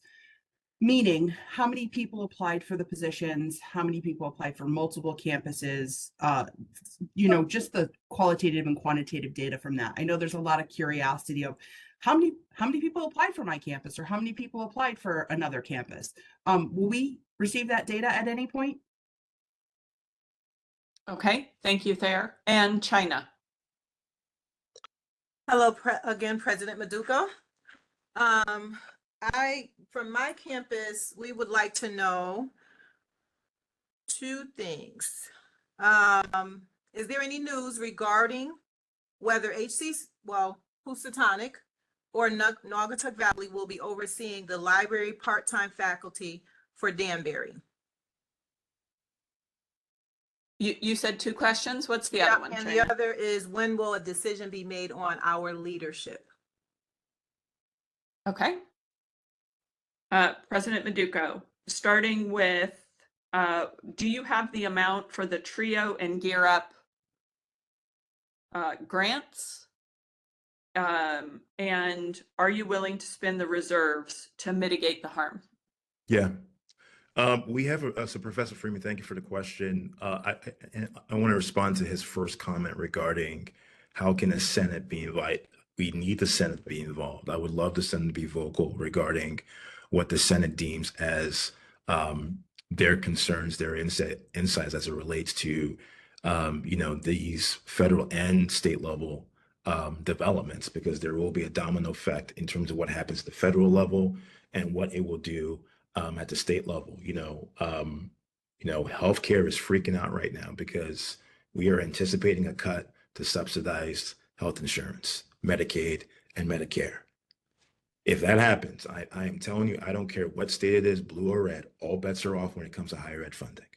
It just does. We can't trump healthcare, right, in terms of the services needed for people, and what will that mean, right? So I really feel that it's scary because I just don't see the level of funding at the federal level remaining the same.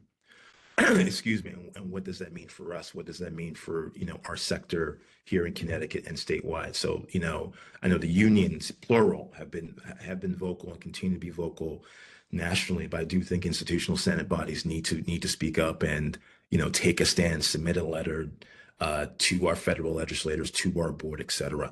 In my opinion, and I'll say this, I am not casting aspersions on anyone on this call, but I'm casting aspersions maybe to just our colleagues across the state. And I know it's been a lot in higher ed. We haven't been as vocal that I thought we would have been, right? Like, just in terms of we're on a daily basis, we're seeing that resources supports are being pulled, canceled, people are being threatened, people are being deported. And it's, in my opinion, it's crickets. I know we can be vocal. I think we have to be vocal because these threats, I think, are bigger than what took place during, COVID, from a non, life and death standpoint. It is really that significant. And I don't know what we're going to do, right, if votes go a certain way and whenever the federal budget is adopted. Regarding the amounts for the grants, we have that. Molly Locke and others have been really helpful. I believe Manchester's TRIO grant is to the tune of 1.3 million. Norwalk's TRIO grant to the tune of $2 million. The Gear Up grant in total, I want to say it's to the tune of 10 million. That's the level of the funding. And then in terms of the Upward Bound and TRIO related funding at Naugatuck Valley, I think per high school at Wolby, at Crosby, at Kennedy, at Crosby, it's to the tune of 1.5 million, give or take. So Professor Freeman and others, we can get a breakdown of what that looks like in terms of the amount we received this year, the amount we feel that we are anticipating to receive if nothing happens with the federal level, and the number of students and the number of employees involved or impacted by it. So we can provide that breakdown to anyone who's seeking that. So just want to speak to that. So that's Professor Freeman's. Professor Vandermark, what's the next question? I believe it was Ms. Bird's questions. Thayer asked about, are you willing to share the statistical data related to presidential applications across the campuses? Absolutely, yes.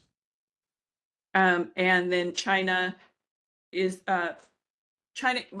was about faculty, staff serving the library at the Danbury campus. The Is that right? question was for Danbury, is there any news regarding whether the Housatonic campus or Naugatuck Valley campus will be overseeing the library, part-time faculty, etc.? And the next question was, when will a decision be made on our new leadership? Yeah, in terms of the library personnel, I know we're adding resources to the Danbury campus in terms of reporting lines. I think when we have the campus presidents involved, I think we have to figure out what that transition is going to look like. That's literally the best answer I have right now. And in terms of the Housatonic and Danbury campuses, along with all the campuses, my goal is to make a decision and have an announcement ready by the end of next week. That is our goal. Lord willing, nothing crazy happens between now and then. Okay, thank you. Thank you. Any further hands? Any other questions, folks? I just wanted to let you know, Elle, that Anna is available if we need her. Anna, are you there? Okay, now it's working. I'm sorry. I was actually stuck at the theater parking lot with AAA. So after the commencement, but in any case, I wanted to address in terms President Maduka already addressed that we have extended some offers. I'm working with each of the candidates and, you know, with all considerations in terms of the feedback, you know, from the campuses, President Maduka's interviews. We do want to make sure that we are working in the timeline so that we do have leadership secured as soon as we can. In terms of the ranking, I think that President Maduka is right. There is some, a lot of sort of literature in terms of rankings. It's not necessarily the best practice. I do know it's used, but we didn't use it, or RH Perry did not use it for the feedback here. And I do think that I think even while the quantitative data, as was suggested, would have been sort of easier to see how many people got more points, I think given the importance and the, you know, substantive nature of the positions and the role, I think the qualitative feedback is really important here. And I know that President Maduka received all of the feedback from RH Perry to that regard and has read through all of it, I'm pretty sure. So I think it's important as part of that process. Was there any other questions that that you needed me to respond to? Did we miss anything there, folks?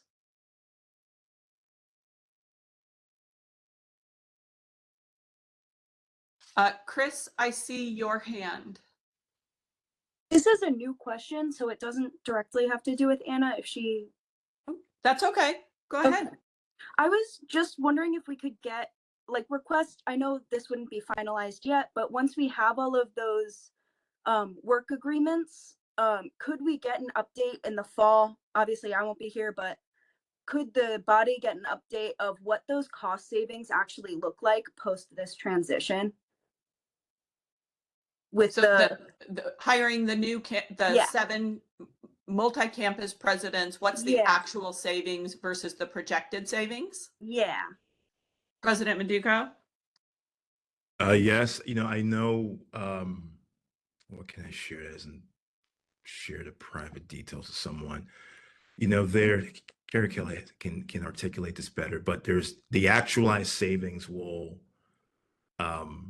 take a while based on just the notice periods of some of the incumbents that we have in place. But we can provide, you know, an update on, you know, as of the beginning of the fall semester, this is where we are in terms of savings, and then kind of go from there. Thank you for the question. Any other questions, folks? Any other questions?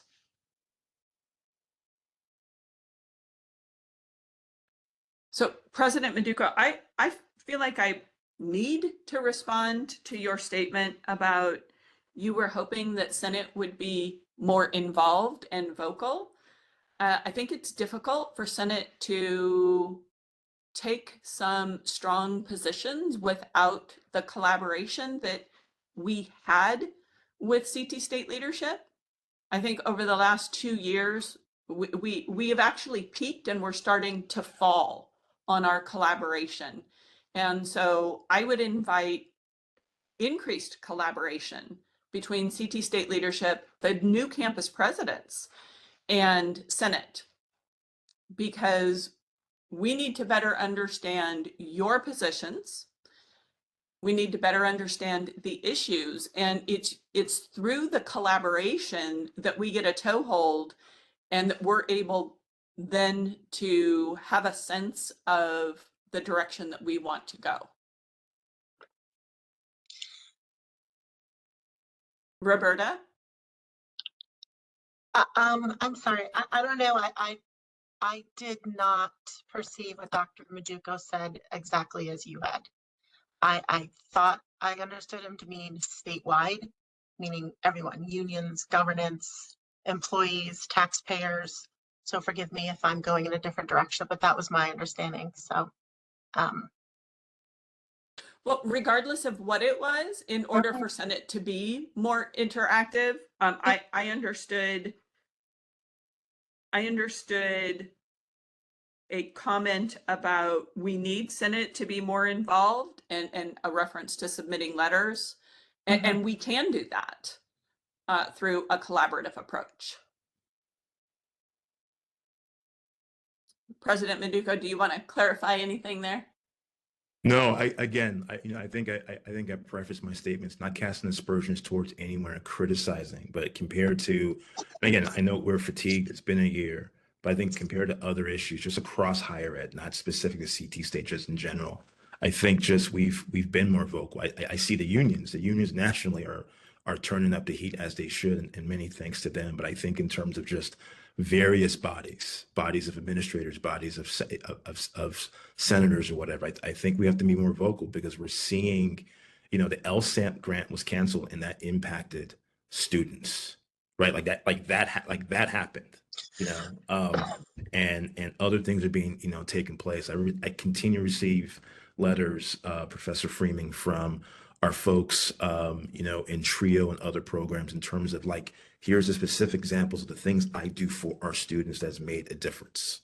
And without these supports, this student or this cohort of students are not making that leap in terms of their development and their advancement, right? So how do we capture that? It's basically, I'm asking for the insight from our stakeholders, who I feel are better apt to speak on behalf of students, speak on behalf of colleagues in terms of the direct impact to our students. So that's what I'm seeking. This is not a criticism to anyone, but my role is I'm seeing this tsunami. It's here. It's here on all fronts. It's here, and I think together we're pretty powerful. And I'm seeking, right? I'm seeking that partnership and seeking that force that is our Senate when it comes to these things. That it's coming, ladies and gentlemen. It's coming. It's not maybe not. It is here, and it's only going to continue to intensify in terms of the impact to our institution, to our employees, and to our students. Thank you, President Meduco. All right, Mark, I'm circling back. It's time for break. Have you had a chance to review the letter?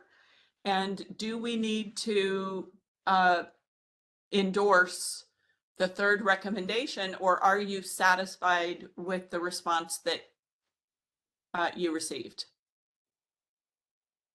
I wasn't aware the delay was going to be this short. So That's okay. We can come back after the break. I just wanted to see if you'd had an opportunity yet. let me take a look at it over the break. Okay, very good. All right, folks, it is 2:18. No commentary. It is 2:18. We will have a 10-minute break. We will come back at 2:28. Toffer, can you set a timer for 10 minutes?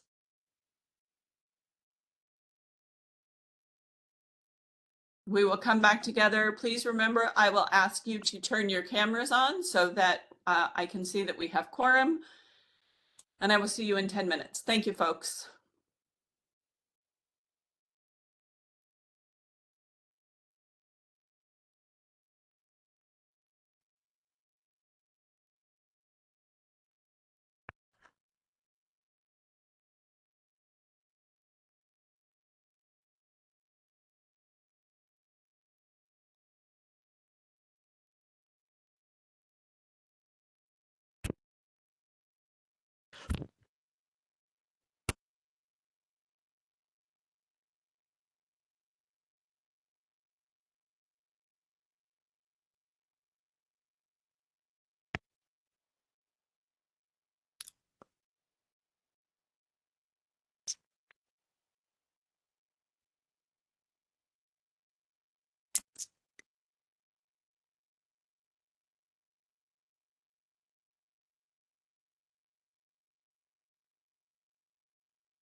Time's up.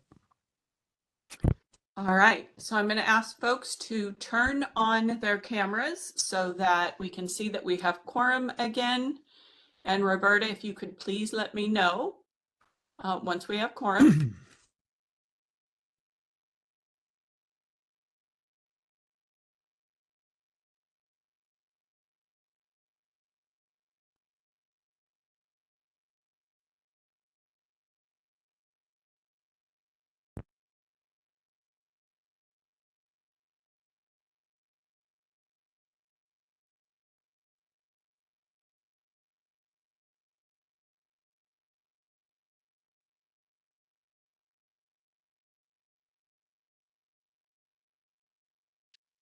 Oh, you're on I mute, my apologize. friend. I apologize. I was looking at names, forgot I need to look at video.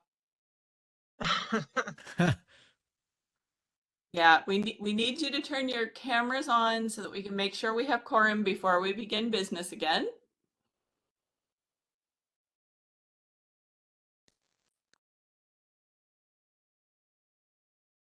And I do see that Susan Carroll and Bonnie G are not able to turn their cameras on. They now have access to the chat. So Bonnie will count towards quorum. Looks like we've made it.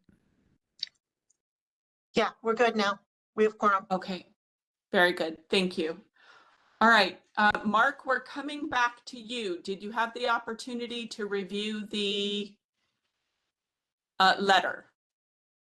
Yes, I did. And I think that it gives us what we were looking for. So I don't think we need the Senate's endorsement. And I just sent an email to the Finance Committee asking that perhaps we withdraw our third recommendation, since I believe that that need has been fulfilled. And we can discuss whether we approve or don't approve of this change in committee next year. Next year. Okay, thank you. Toffer?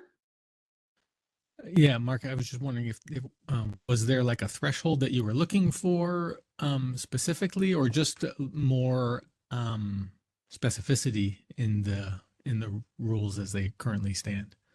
It was a year ago pretty much a blanket denial of allowing food unless there was a guest present and it was a big group. But now they've relaxed it. We knew it wouldn't be a very liberal easing of the rule because they still want to be fiscally responsible, and they do want there to be some guidelines around it. So I think it's a step in the right direction, but that's to be discussed. And it's really a quick revision. I'll just read it. For non-recurring meetings of only employees, it permits food and non-alcoholic beverages to be purchased when there are 40 or more attendees for meetings lasting 4 hours or more. So that's the update to the policy. And I did send that out to all senators, so that is in your email. Yeah, which is almost no meeting, in essence. It's for bigger professional development, statewide CFT kinds of things, but it wouldn't help out departments or things like that. Okay. All right. Thank you very much, Mark. Appreciate you taking your break to do more work. Sure. All right, we are moving on to the old business item, shared governance counter proposal. On this item, Toffer, if you could go ahead and start the timer. On this item, Senate drafted a counter proposal, a response to the presentation done at the end of College Senate's meeting, and then the focus of our special meeting in early May 5th. So we recommended delayed implementation and then phased implementation after a combined administration Senate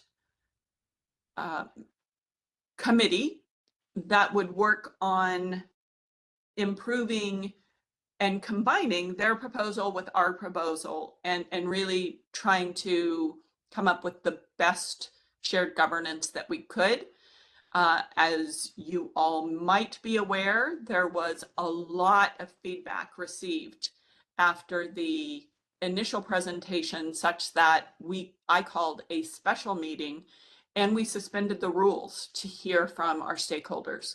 So some key parts of our counter proposal included College Senate would draft some guiding principles for all shared governance at CT State, that we would have a joint implementation committee, that there would be a campus task force that brought together either the president, chair, or other elected faculty or staff members from each campus, and members of administration, the chair of curriculum, Congress, and Senate president.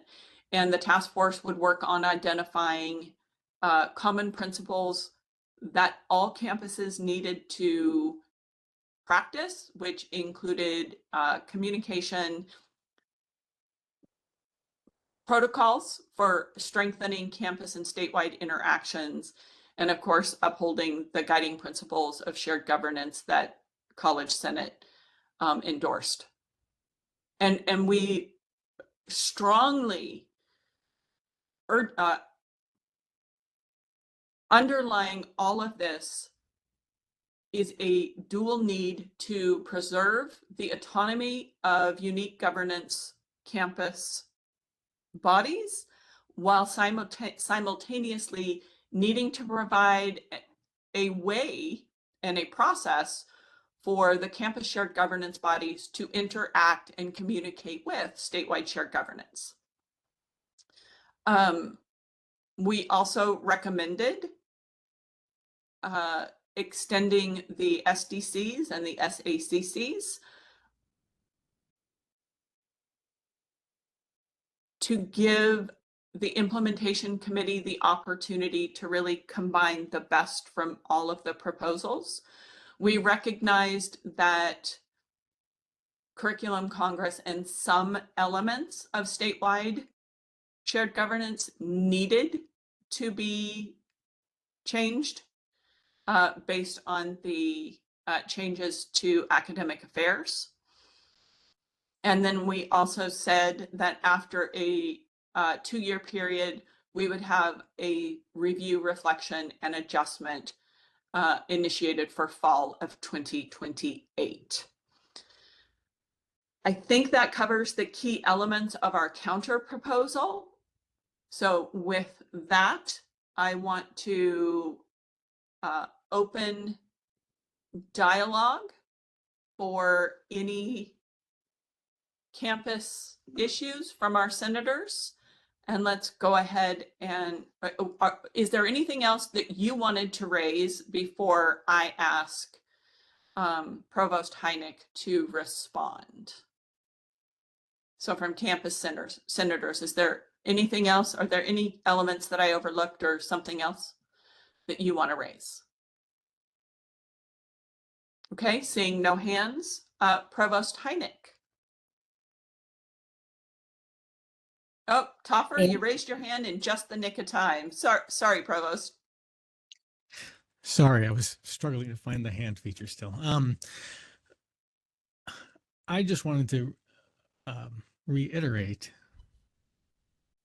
at least my feelings behind the whole process. And I know, this has been said before to some extent, but, last October, we started a very intensive process to come up with the plan.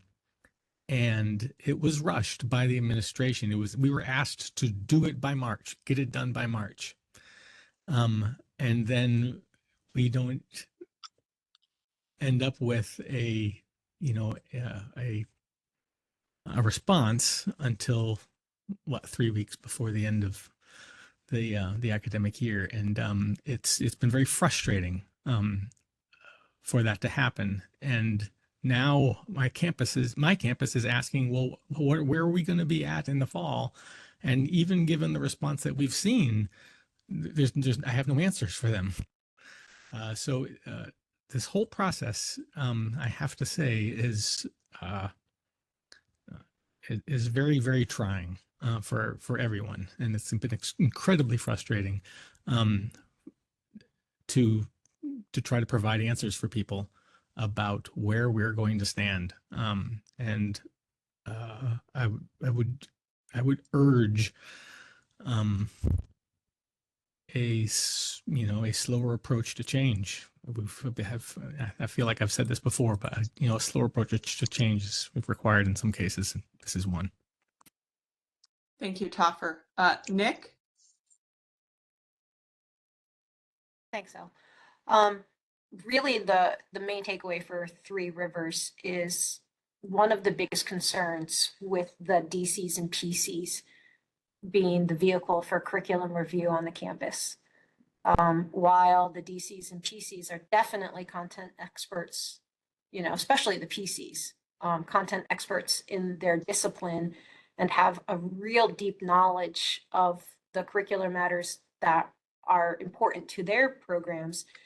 The concern is that they may not have the broad understanding of how curricular proposals may impact other disciplines.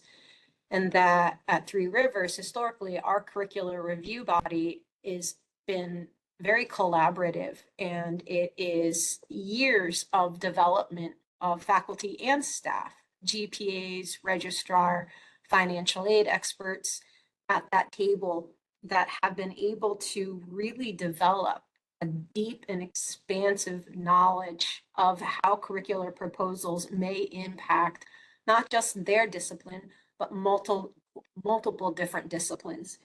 And I think that by having the DCs and PCs as that curriculum review body, it is going to really take a number of years for them to develop the content, the breadth of experience that it currently exists on, if not all of the campuses, many of the campuses. So I would really ask that the Connecticut State Administration reconsider utilizing the DCs and PCs as that curricular review body for the campuses. Thank you. All right, Senators, any further comments before we ask Provost Hynek to respond?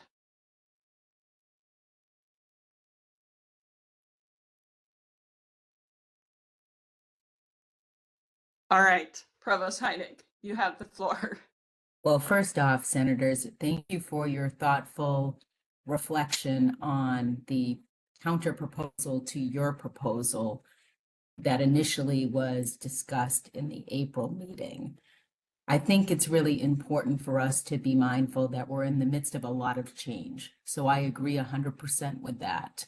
And at the same point in time, looking at your counter proposal to our counter proposal, this is a work in progress, and we're going to continue to work together.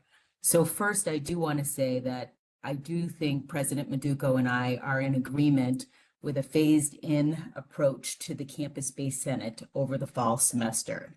So instead of using the summertime, we agree that we should plan to implement for spring of 2026, knowing that the campus presidents will be hired and onboarded by then, and they can work with the campus-based elected senators and college-based elected senators to determine the bylaws and cadence of meetings and any alignment as needed to meet the open meeting laws.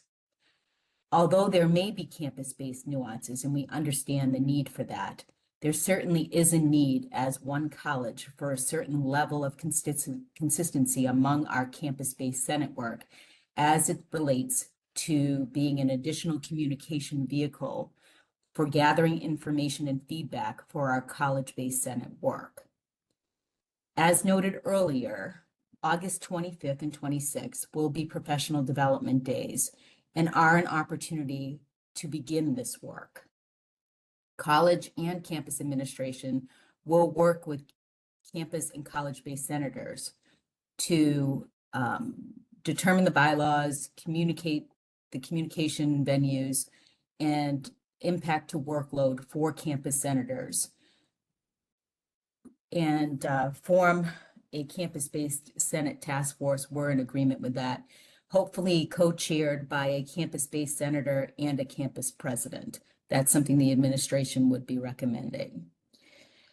A new charge should also be drafted by President Madugo on the role of campus-based Senate to encompass two primary focus areas: campus-based advisory to the campus president and opportunities for input on decision-making, and a venue for added communication to and for the college-based Senate work, including but not limited to policy-related matters.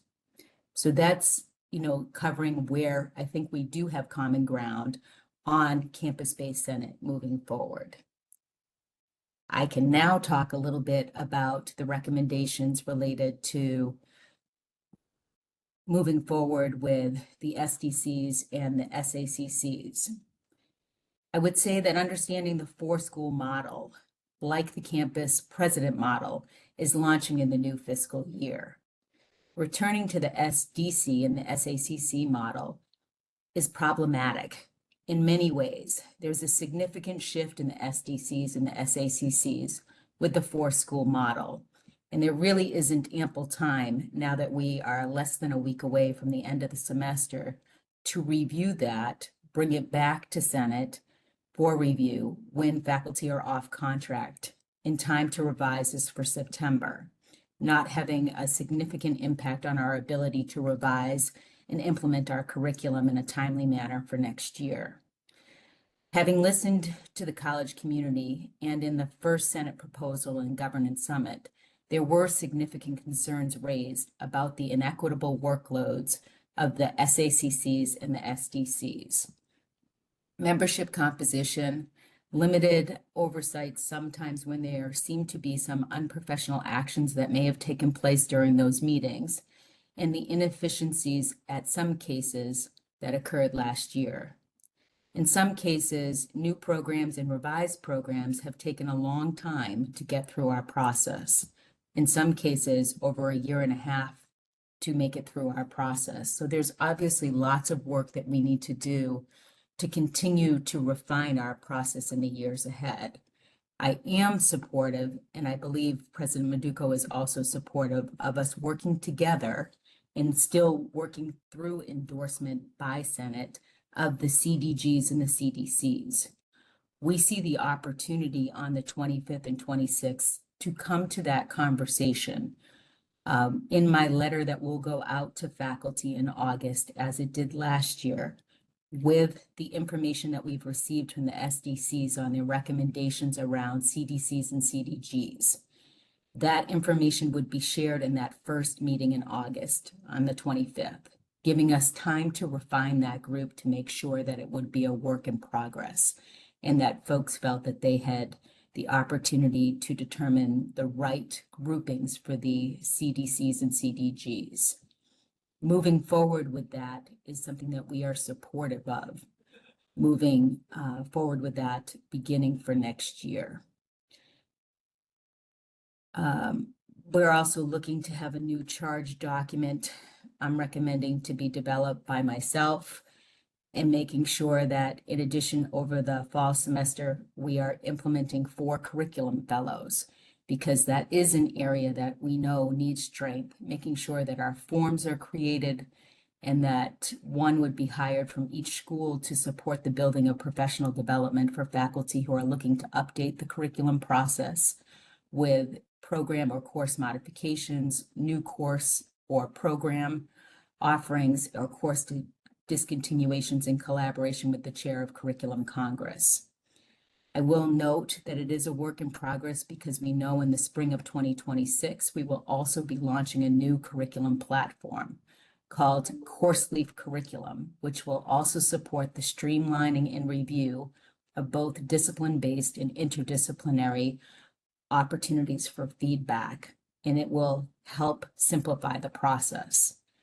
We will continue to dialogue, trying to use existing meetings on campus with department chairs and program coordinators and campus deans to ensure better communication, because this is something that we have to work on as we are implementing new curriculum or revised curriculum.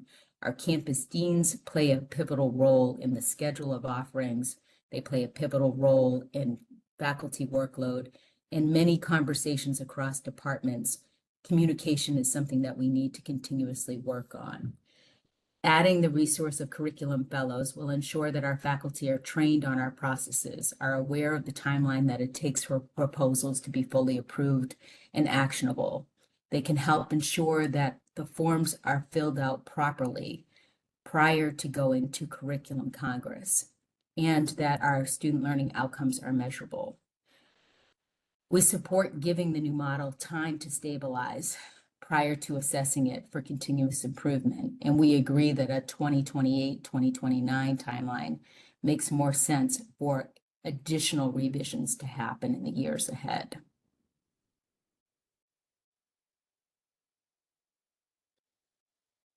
Thank you, Provost Heineck.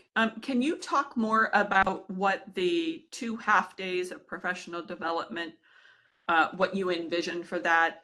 I had sent an email asking for some professional development, a professional development day, but I did not receive a response. So what is it that you imagine happening on those 2 half-days? Are they in person? Are they virtual? Do you have a schedule or an agenda for them yet? So based on your request for the professional development, I did work back with Cabinet to ensure the 25th and 26th are professional development days, and they will be dedicated to governance. This is something that I feel I would be working with you, Elle, and also with whoever winds up being the Curriculum Congress chair following our meeting to elect them. And the goal of that time period would be making sure that college-wide communication on the curriculum process is moving forward, and that there are new implementations with forms that will be happening, timelines so that it's clear to our faculty when a proposal is asked for. How long does it take? What's the process? Because I don't think it's clear at this point in time. I see them as half-day opportunities for the full faculty and staff, and I think the other half-day for governance members themselves to be working on elements of the process so that we'll be ready to come back to Senate in September with the model fully endorsed. That's the goal. Thank you. That's helpful. Related to, Roberta, I see your hand. Related to the curriculum fellows and the solicitations for support from your last provost perspective, are there specific areas that you're still looking for people to apply or express interest in? So I'm still getting interest. I figured I would get the majority of interest between this week and next week, knowing faculty's schedule, and that folks are typically finishing up on grading and commencement. So I do have a number of applicants already for the curriculum fellows, but that doesn't mean it's people have been appointed yet. That's still dialogues that I will be having with the candidates themselves and with the dean that oversees them.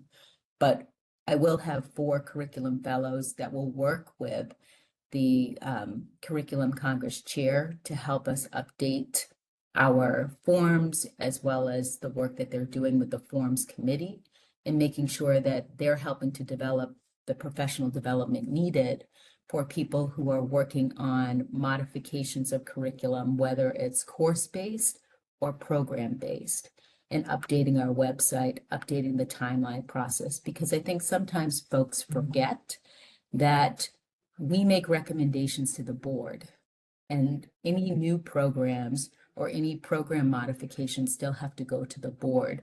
And there's a 4-meeting process with that as well. And we also need to make sure that our Curriculum Congress, which the bylaws just recently were voted on, added some necessary members to the dialogue on curriculum. We need to make sure that our advising teams are aware of curriculum changes. We need to make sure that our admissions teams are aware of curriculum changes. We need to make sure our scheduling team is aware of curriculum changes. Everything that we do with our curriculum is the heart and soul of our institution. We need to make sure that financial aid is connected. So it's a work in progress still, folks. We are 2 years old. We've learned a lot from the setting up of our governance process, but we know that there are areas to continuously improve, and we need to begin to adjust them and resource appropriately. Thank you. Roberta? Thank you, Al. Provost Heineck, thank you for elaborating on the 25th and 26th as VP of staff. I just want to make sure that I'm clear that I think it's important that we, I'd like to see CT State confirm and make sure that the staff participants in governance have full and equal opportunity to participate and that they won't be prevented from participating. Asked to read a document in advance and offer feedback or watch a video, weeks or months after it takes place. Yeah, no, I believe that the staff in governance absolutely needs to have the same ability to participate in those professional development days. It's critical. The challenge there is that many of the folks that we have participating are closely connected to enrollment, and they are prevented from participating by their supervisors. So it's going to require direct communication from you and President Maduco that says, we expect these people to be at these professional days. Otherwise, they will pressure will be applied, similar to a situation that resulted in us losing our secretary. And so we need you to advocate and make that clear. Rest assured, I'm sure President Maduco and I will make that clear, working with our campus leaders.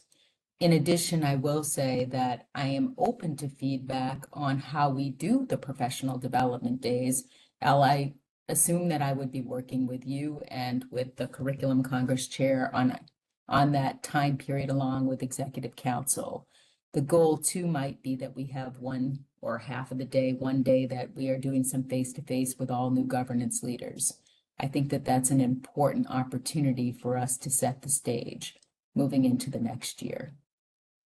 Thank you for that additional information. I appreciate that. Toffer?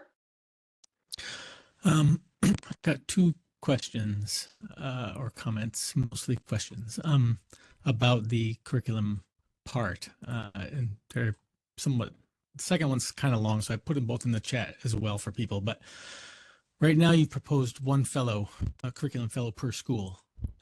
And I think that's a great place to start. But as you know, a couple of the schools are twice the size of the others, or at least one of them is. And are you going to be open to adding fellows to assist those larger schools when the ones that you put in place are invariably going to become overwhelmed with the sheer amount of work? If they're going to actually be shepherding proposals through the process, if it's not working, is there going to be a way to fix that before 2028? Yes. Great. So yes, absolutely. And then the second one is this larger question about the whole PCDC review versus campus-based curriculums. I would urge you to consider allowing campuses to determine whether or not the PCDC group works best for them, or an established curriculum review committee that they already have or are willing to reinstate from previous would work best for them. Sort of getting back to this idea of autonomy to an extent, allowing campuses to do the thing that works for them might be prudent in that respect. But also, and I think even maybe more importantly, having all of those groups, whether it's the PCDC group or the curriculum group, should be reviewing and providing specific feedback and perhaps maybe voting on whether or not to approve or at least a thumbs up, thumbs down proposals that affect their campus, whether they've created it or not. That is probably the best way to get the feedback that we haven't really even gotten as well this past year from the campus-based review period, and having proposals just reviewed sort of in a 360 way on a single campus, the one that creates the proposal, I think is problematic. So Topper, So- I just want to be clear for folks who may be watching this later, the initial response from administration, and Karen, please correct me if I get this wrong, but the initial response from administration was the PCDCs would be reviewing the curriculum at where the proposal originated. And Topper, what you're saying is we really need whatever mechanism is used at the campuses, we need all campuses having the opportunity to do that where it's applicable, because even in our own initial recommendation, we provided an out that said, if a campus doesn't teach this, they shouldn't be required. And you're not suggesting that everyone do it, even if, right? It's giving them Right. the opportunity when it's relevant. Right. And I think that will only make the feedback that is given back to the group, the CDG or CDC, much better. Stronger, right? Yeah. We have one more question or comment from Luce. Provost Heineck? Yes, and thank you for the opportunity. I just wanted to comment on Topher's suggestion of considering both options of PC, DCs for some campuses and a form of a curriculum committee in other campuses. My concern with that approach is that the idea of a curriculum review is that is interdisciplinary, and I don't know how that will happen if we only have PCs and DCs reviewing. And the other element of it is having new faculty and kind of like an open opportunity for everybody to be engaged and know how curriculum works. And if in some campuses it's only PCs and DCs, that's not happening. So my concern is that there are two fundamental criteria here for curriculum to work, and is that it's interdisciplinary and that there is an opportunity for new faculty and everybody to stay informed and relevant on how curriculum works. And I don't see that happening with the PCDC option. Provost Heineck? So I want to address Topher's question first. And I think, Luz, we're all on the same page. We all want curriculum to have more eyes on it. We want to make sure that we recognize earlier if someone's proposal is impacting another department or isn't meeting the gen ed criteria. The goal is to get more people looking at curriculum. At the same point in time, we don't necessarily want 600 people editing the same document. I think we can all agree, if you've ever had to edit a document with multiple people, that you want to be mindful of how many people are editing. So I think this is where communication is critical, and why I was suggesting the use of the DCPC meeting with the campus deans. And Topher, I think your point is well taken. We all should be looking at the open forum opportunity in feedback time period. But we all know that despite it being on the website and emailed out, all of us are living very busy lives. And we don't all think on a Friday night at 11 o'clock, geez, I'd really like to check out the open forum opportunity to look at what's happening in curriculum. I'm looking to utilize existing meetings to engage department chairs, program coordinators who do oversee multiple disciplines. So they are interdisciplinary folks, to be looking at what's forthcoming from the CDGs and CDCs, so that they can take an eye on it and make sure too that the campus dean is aware. I think the more communication we can do, the better. And that's why I'm looking at utilizing that particular meeting. In addition to that, I would say that there are some campuses that do have existing curriculum review bodies. That's wonderful. but not all. And they don't all have consistent practices. And we don't have the opportunity in this timeline to figure out how to make sure we have consistency across all of our campuses for that middle level review. So I think that certainly I'm not opposed if there were existing curriculum review councils, if folks still want to do that on a campus-based piece. I'm not saying you can't. I'm saying I do think there is a consistent dean's meeting that happens with program coordinators and department chairs as well to opening that dialogue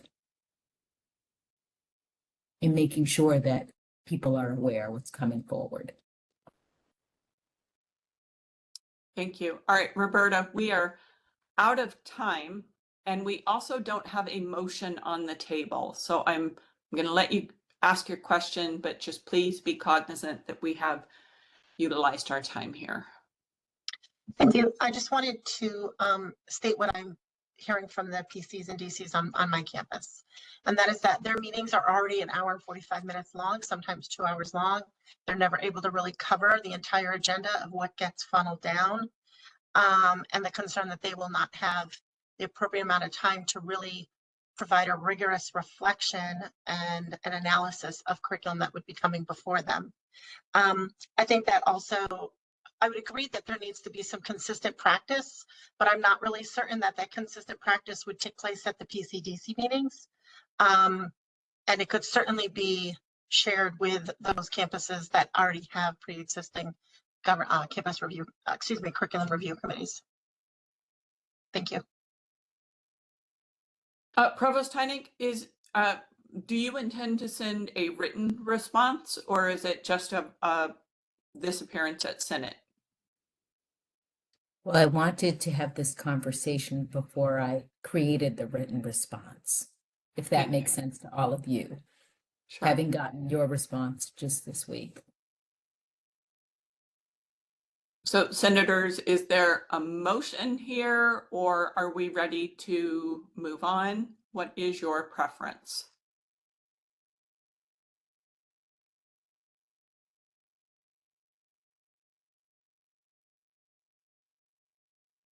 Let's move forward. Yep, I think so. All right.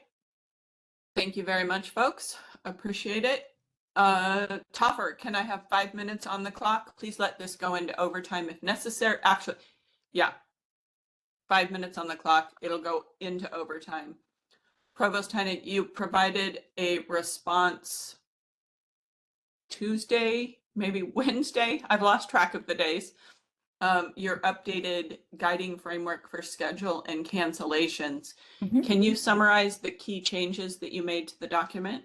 Sure. I tried to make changes to the document that were based on the feedback that I heard from Al and other senators, making sure that there was an opportunity for feedback specifically around the cancellations and the data around cancellations, including the rationale, because we do want to try to make sure that there's more opportunity for consistency across the board. I think, I'm just going back, we changed the review information on each of the terms around the cancellation timelines based on the feedback that was given. So you can see cancellation timelines, the dates were changed to reflect the cancellations. For instance, in the first full term won't begin until the 13th of August. So giving a little more time, knowing that 50% of our students tend to register late in the game. So the timelines were all adjusted as requested. I also made sure that we were leveraging the opportunity that I believe there will be some recommendations released from the Online Advisory Task Force, specifically around viable alternatives when it winds up being online. I do think that there will be some changes starting next year. There will be a committee probably that will be looking at the definitions of our course modalities and improving the onboarding of students related to online technology. So I think I noted that. I believe I also tried to make sure that I was consistent on what was a viable alternative for students when a course had to be canceled, looking at things that are obviously aligned to their program of study and academic plan, and prioritizing their ability to continue to make progress with their goals, recognizing that we want students to be provided course offerings that optimize their learning styles and preferences for modalities and fits into their schedules, balancing their work and home lives, which was information that you guys had asked me to add in. I did also say that I would utilize the census time period to be reporting back to Senate, as well as using the scheduling summits to share the information directly on course cancellations and the rationale as to why some courses were canceled. And also overviewing why courses that were lower than a 50% threshold were running. Those are the highlights. Thank you. Senators, is there a motion here?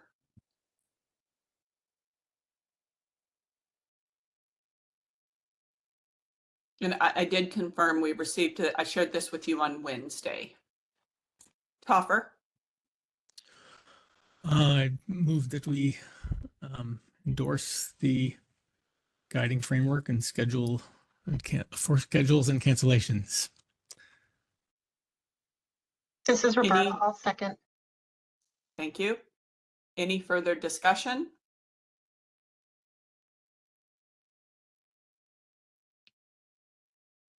Josiah, I see your hand, but Senator-elects don't begin participating until this August. I am sorry.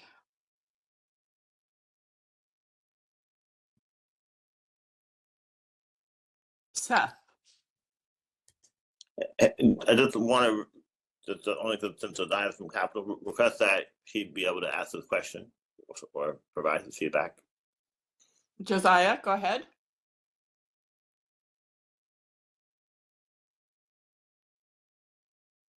Josiah. So sorry. Thank you, beloved colleague. My question is, as a program coordinator now, I am wondering if the policy can consider, you know what, never mind. I'll think more about the question, and when I, never mind. Thank you. Sorry, apologize. No worries, Josiah. It is a dense document. Any other discussion related to the updated policy and the motion on the table? All right, seeing no additional hands. Folks, please remember, as we vote on this, I will ask for all hands who vote in favor, then all those who vote against, and then finally abstentions, because we have to capture each of these for the minutes.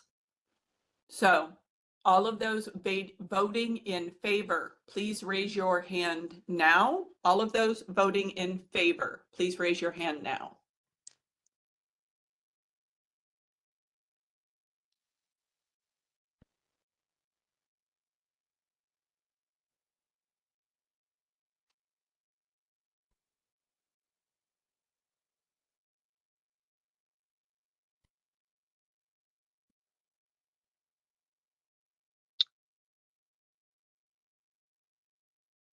Would you like to read them off, Phil, or would you like me to? I forgot. Thank you. Bonnie, Roberta, Toffer,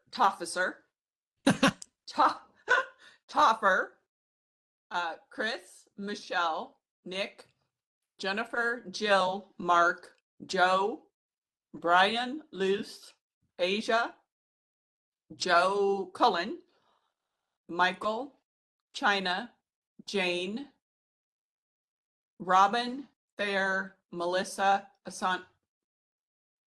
You know what? It's unanimous. It's unanimous. Thank you, everyone.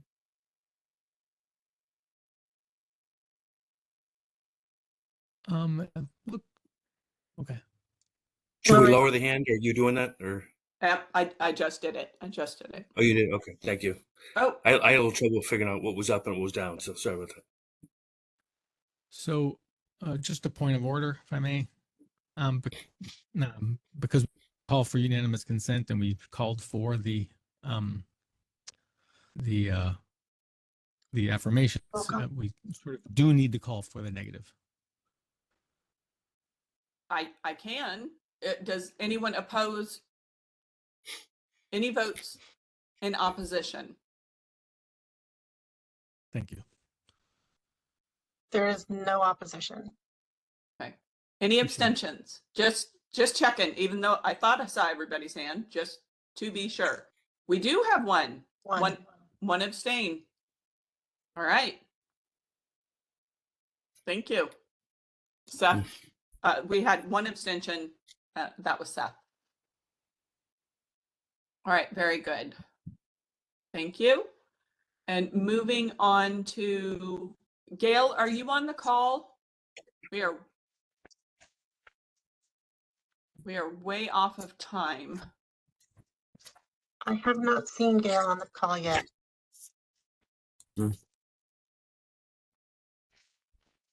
Provost Heineck, can you send Gail a message and let her know that her item is?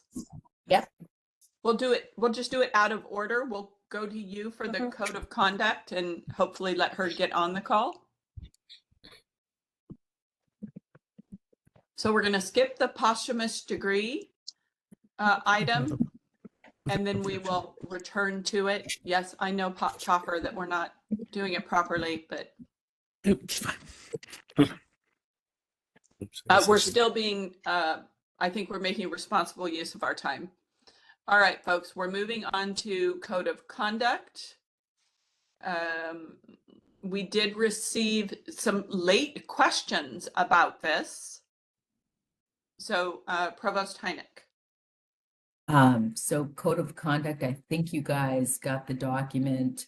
It's at the CSCU level. I do believe it's going to go before the board in June. So I'd love whatever questions you guys have or concerns or comments. Elle, I know that you sent a document to Tam and I so that we did get the initial feedback. And I know that's moving forward through Tam's office. But if there's additional questions or comments, I'm more than willing to move that forward as well. So I'm here to listen. Roberta? Thank you. Provost Heineck, the feedback that was received and shared, I imagine, with the authors of the document, will there be an opportunity? I mean, if they're going to be presenting to the board in June, it doesn't sound like there'll be an opportunity for us to revisit the final draft. They're in the process of revising the final draft based on feedback between now and then. The ASA June meeting is when it will move forward. So I can give you, once I have it from Ainsley Diamond, what the final version is, I can send back out to you. Okay. I haven't received it from her, but I did share your feedback. So usually they use that feedback as they're finalizing from the governance at each of the CSCU institutions. They're looking for your feedback and any endorsement. Thank you. But I think to Roberta's point, until that document is updated and the policy is finalized, we would be, if we were to vote to endorse this, it is without the changes. Correct. So is there a motion to endorse? I motion. This is Michelle. Okay. Any further discussion? Is there a second? I'll second. Peter. Peter, thank you. Is there any further discussion? So hearing no further, oh, go ahead, Toffer. Sorry. Yeah, I just wanted to say that I don't feel comfortable endorsing a policy that I haven't seen all of the changes to. I know that we were able to look at the changes while we were, suggesting them, but not all of those suggestions came through the vehicle that we were all able to see. So I don't think I can support an endorsement at this time. It should come in its final version if we're asked to do that. Thank you, Toffer. So we have a motion and a second. Seeing no further hands. All those voting in favor, please raise your hand now.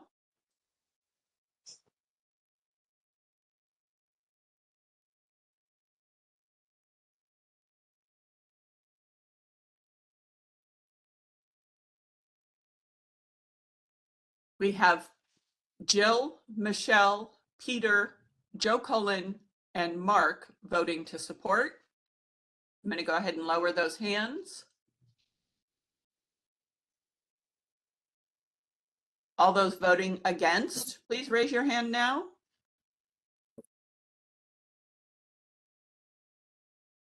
So voting against: Elle, Toffer, Bonnie, Roberta, Riaz, Joe Salavaggio, Marcia, Sandra, Fair, Jane, Roberta, Asia, excuse me, folks.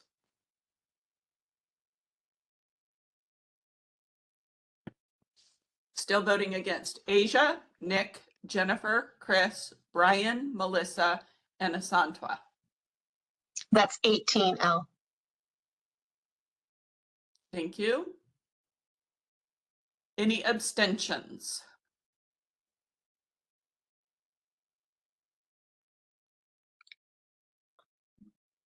We have 2 abstentions. Luz and Luz China. and China. Right. All right. Oh, and Michael.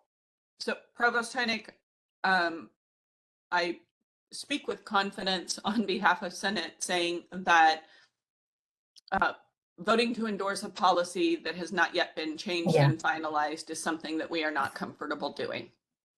Understandable. I just don't know that you will see it before it's gone to the board to endorse. Just the timing with last month and this month. We recognize that, but we hope that you will share that in the future, a timeline that permits a more thoughtful and thorough process is I will necessary for our endorsement. I will certainly share that. And I will share what I receive from the board on what's moving forward as their final.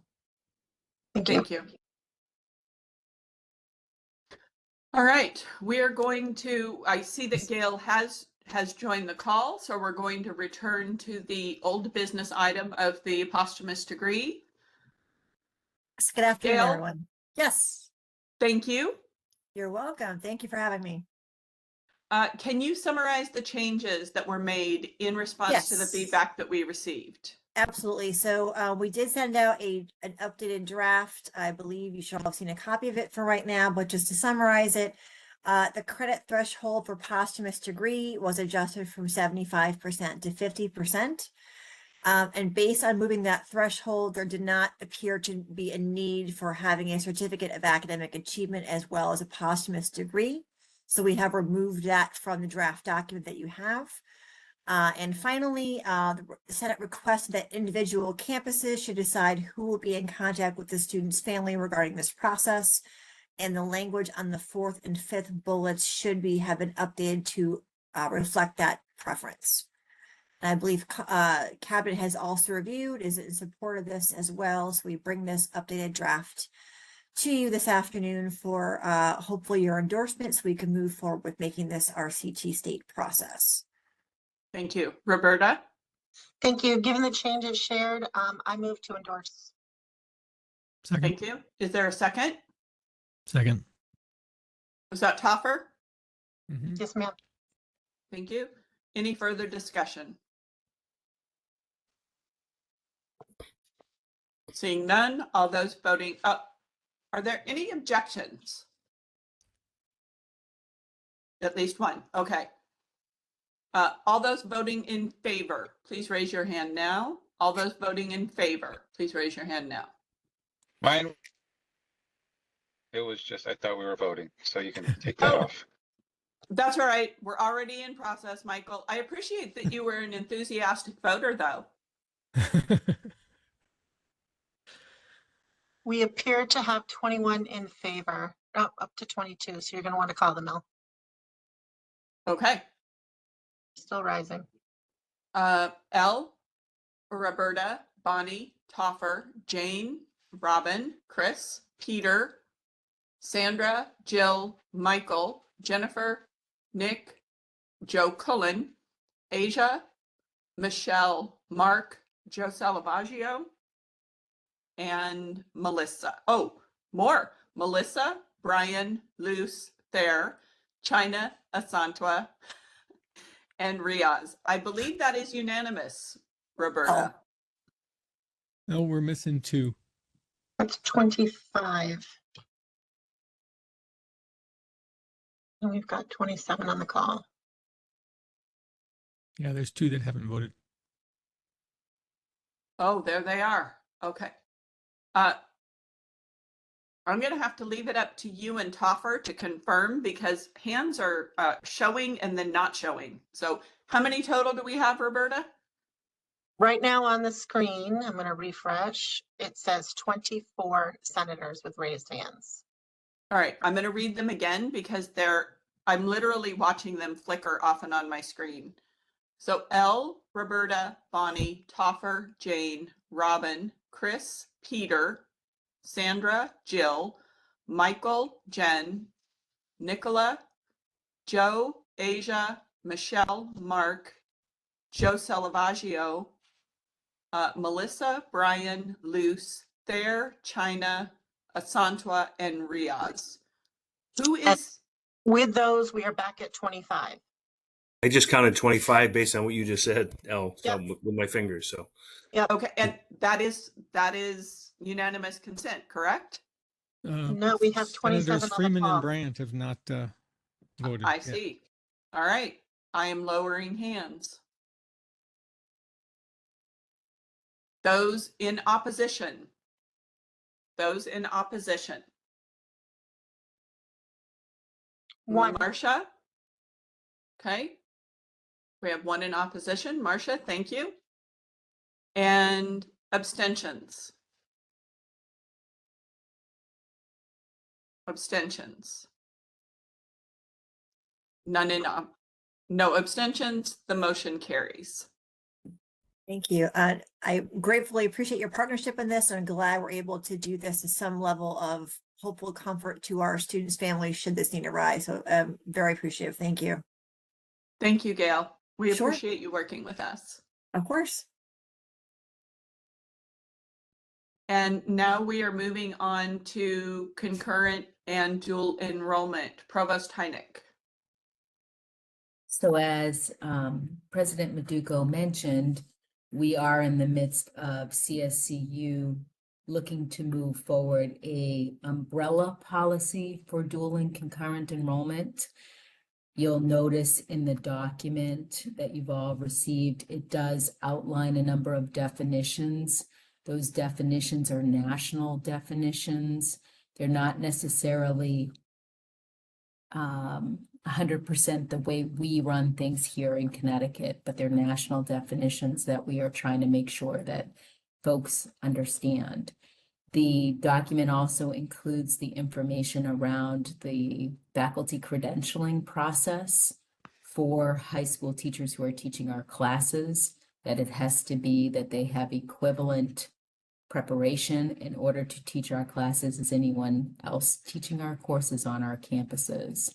So I think that umbrella framework is helpful to the college. If you remember last year, we did receive an endorsement from you guys on the work of the Dual Enrollment Task Force with our own college policy and procedures.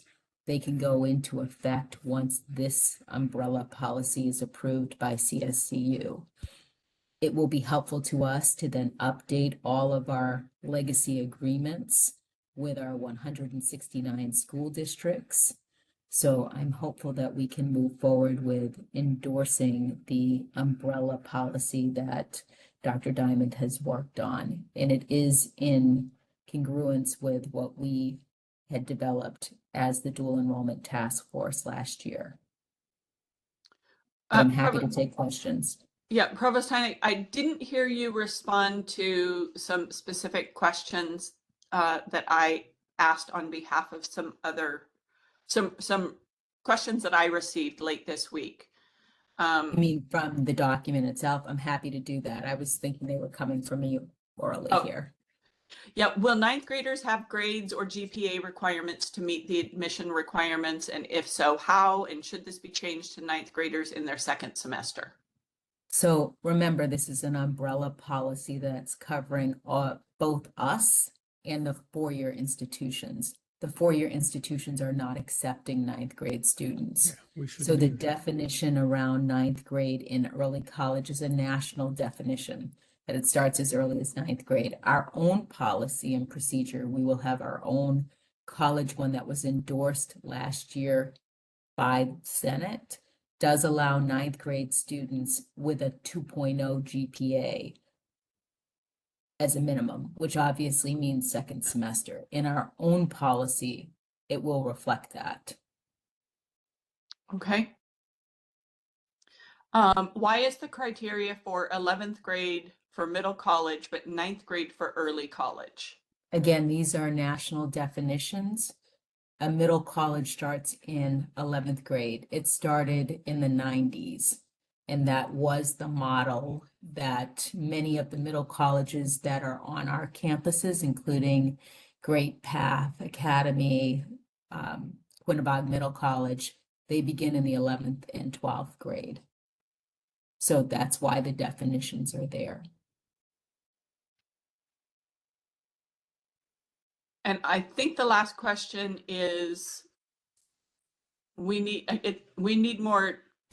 additional transparency and clarifications regarding the admissions requirements. Previously, 2.0 was proposed. Is this change saying it is up to the high school program to determine, or is this up to CSU or CT State? And will the CSUs have to abide by the same requirements, and are these different from UConn? So obviously UConn has its own policies and procedures. The umbrella policy basically allows each institution under CSCU to develop their own policies. It allows flexibility for Central to have somewhat different policies and procedures around admissions because they may not be accepting ninth grade students, where we are because we're open access. And we are looking at it a little bit differently, targeting the academic middle student, knowing there are students who can succeed in a whole host of our courses based on their strengths and aptitudes. So one of the things that we are looking at is the policy for us would be what was endorsed last year. I don't know if you guys have that document, if that's helpful to you to review again or not, but this umbrella policy may be different than what UConn has. However, the credentialing of high school faculty is the same for us under CSCU. So whether it's a course being taught at Central or it's a course being taught here at CT State, the high school faculty member has to meet the same credentialing requirements. And we are working in the same language around NACEP. So much of the language around the policy that deals with faculty credentialing from the high school vantage point is our language. Admissions policies on middle college and like P-TECH and those types of environments, it is secondary schools determine who gets into their high schools, but we determine who gets into college level classes. So they still have to meet the same criteria of the ninth grade 2.0 and meeting the same prerequisite as any other student taking that class.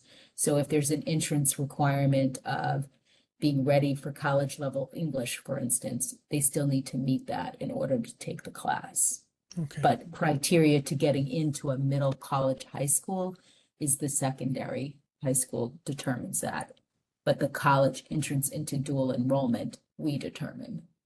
Thank you. Who is responsible for providing advising at CT State? And will the newly hired dual enrollment directors provide professional development for the high school counselors? Yeah, so we are obviously responsible for advising for CT State. That does not change. And over time, as this program grows, obviously we will need to resource more in our student services area. NECHI requires that a student is a student. So if a student is taking our class at a high school, they still need to have the access to our services across the board. That's why, as you may recall, in our own policy, we're requiring students who are dual and concurrent enrolled to go through an orientation with us. And we are also making sure that we are strongly recommending parent orientations as well. Yes, to the director of dual enrollment and the director of concurrent enrollment are providing professional development. I think we're running our first college-wide professional development on June 18th for the concurrent enrollment instructors across CT State. And we are doing that in collaboration with CTL. I did move the budget for next year, knowing that we're going to be doing more expanded work and professional development for concurrent enrollment teachers. I doubled the budget for release credit with the Center for Teaching and Learning to help support that office in their work, in part to help support concurrent enrollment, along with adjunct professional development and a couple of other things. How do you anticipate the influx of students will impact CT State advisors? I think that we are already advising a number of dual enrolled students. So I think that we will continue to work together on seeing how the enrollment increases in this area and doing a better job of connecting our students to matriculate to us as well. That's part of the reason in the design of what we've done in the last year to getting the policy and procedure moved forward. So I think obviously students will be working with their advisors over time and being connected. And hopefully that would be a growth in that resource as enrollment increases. And I think the last question I have is, will there be collaborative professional development opportunities for the high school teachers, counselors, and advisors with Connecticut State faculty, professors, teachers, and advisors and staff? So as I mentioned, we're working on NACEP accreditation, and we are launching our first professional development day for the concurrent enrollment teachers on June 18th. Over the course of the next year, I did invest in the Center for Teaching and Learning by moving the release credits from 3 credits to 6 credits, so they can help work collaboratively with our faculty and our dual enrollment and our director of dual enrollment and our director of concurrent enrollment to help build those professional development opportunities and improve communication between our faculty and the high school faculty. So those will be joint opportunities. They won't Yes. be individual opportunities. They'll be joint opportunities. Correct. Moving forward past the June 18th time period. The first June 18th date is predominantly concurrent enrollment teachers because we are working towards concurrent enrollment teachers being trained to enter their grades, understand Blackboard, make sure that they understand our code of conduct, having a unified professional development training versus 12 legacy campuses all training separately. Okay. So it's a thank you. work in progress. I'm not going to tell you it's perfect, but we're working on it. All right, Toffer. Thank you for all those questions, those answers, those questions. I did have another though, and forgive me if this was litigated previously in a year that I wasn't on the Senate with respect to the 9th graders. But I'm curious if, since the 4-year institutions don't accept dual enrollment from 9th graders, and we are, is this does this create some kind of conflict for those students later on, or does it create a conflict for us? And yeah, I don't know. I'm reticent to that 9th graders are ready for college level courses, period, let alone being sort of determining if they are or not. So I just want to hear some feedback on that because it's Thank you, Toffer. And Peter?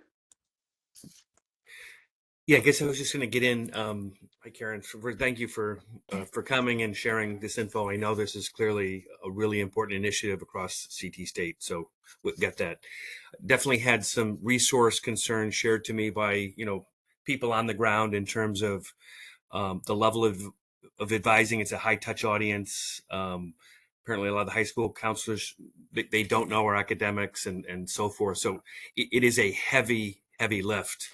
And I know that we've put in, and my guess is some other schools, and I think among all the colleges, 12 colleges, I think proportionally QV is first or second, whatever. There's a very active dual enrollment process down there. So I'm just wondering, from a staffing, is the vision to hire? I know there's a director of dual enrollment, director of concurrent enrollment, but what other resources will be available, perhaps, to help our advising team who really are, drowning and have already exceeded kind of students per advisor and that type of thing. So any thoughts there?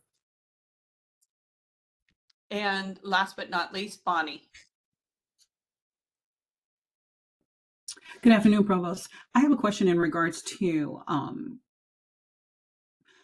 our system being able to enroll these dual enrollments. I know that as an instructional designer and ed tech,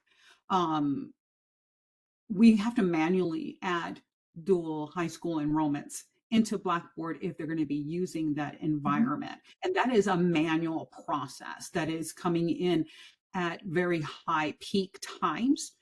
Have you thought about how that's going to impact, or is there going to be added resources to our team that are going to focus specifically in regards to that area, since they are in a different kind of system in regards to their grading and advising and admitting? I want to just make sure, because that's an area that affects the EdTech Council and how we go about supporting that pipeline into our school to ensure, because it's not just Blackboard, it's about the resources and getting the permissions and the emails to be able to access all the resources. And so just keeping that in mind is if that's been thought about, because that's another area of resources that definitely will be needed to handle those numbers.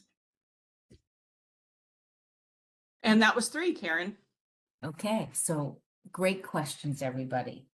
First off, on the 9th graders, I think we all have to remember it's the exception, not the norm. It's not that we're going to suddenly get an influx of 20,000 9th grade students requesting to take our courses. That's simply not going to happen.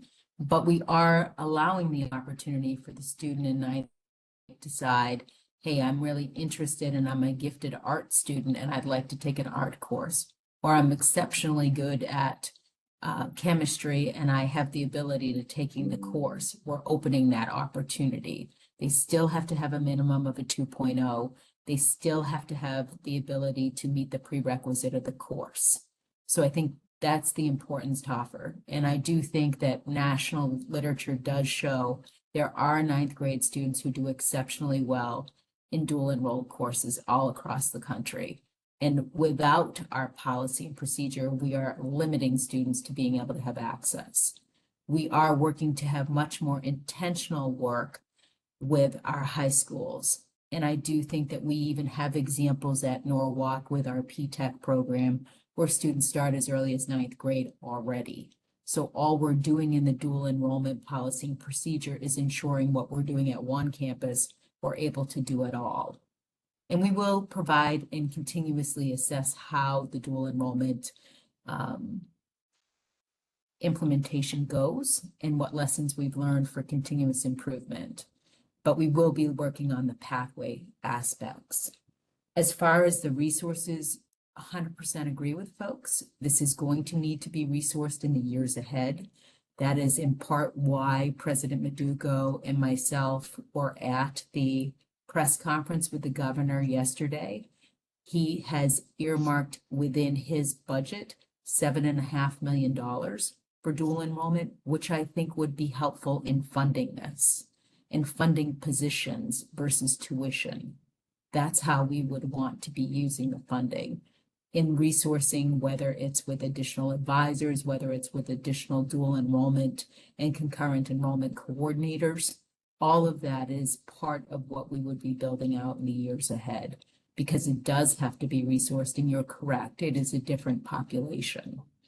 And as far as the instructional design aspect goes, Bonnie, we'll be working with your team. It has to roll out over time and be phased. It's not as if tomorrow we're going to suddenly be saying all 5,000 students that we currently have in dual enrollment are going to have their 200 teachers in Blackboard. We have to get to that point for accreditation purposes by 2028.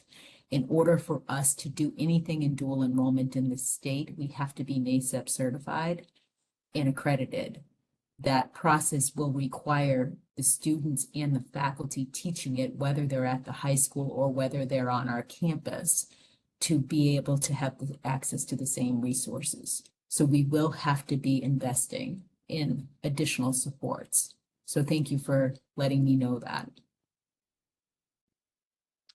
All right, we have two more hands. These are the last two questions we're going to take on this issue, folks, because we've gone 3 minutes over despite having some extra time on the clock. I don't want to get too far behind. So Roberta and then Riaz. Roberta. I was kind of, and forgive me because I've been scouring through my notes from last year about the dual enrollment program, and I can't remember if we touched on this, but will the students engaged in the dual enrollment programs, will they be paying into the student activity fee, and will they be able to participate in student activities, or is that separate? And then if that's the case, how will we support our activities directors to make sure that they have training and personnel to handle the younger students? And then the second piece to that is about advising. Just piggybacking a bit to other comments that were made, you know, I have a colleague in my office who was handed the high school partnership program without any support, any information. Our, you know, missions just handed it off.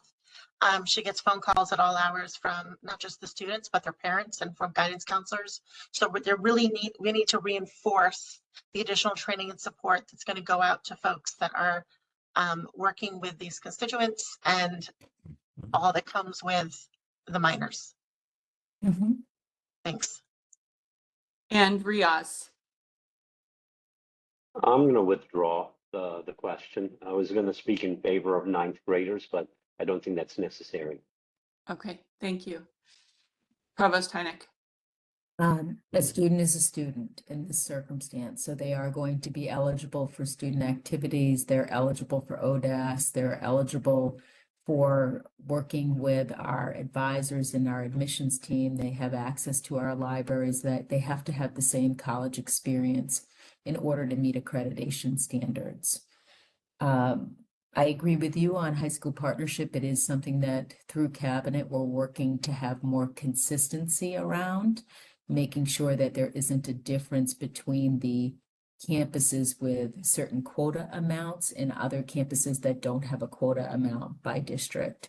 So that is something that President Maduco, myself, Carrie Kelly are working on through cabinet to try to ensure equity across our campuses. As you may recall, high school partnership dates back, I believe, into the 90s, and it's really a waiver.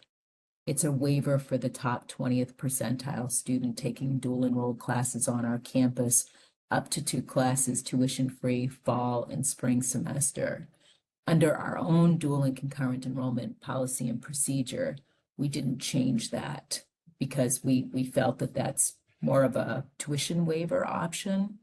But we want to make sure that all students who are eligible to do so can do so. That's why we opened up the language to start with 9th grade students, the 2.0, recognizing that we serve a variety of students who have different aspirations and goals and strengths.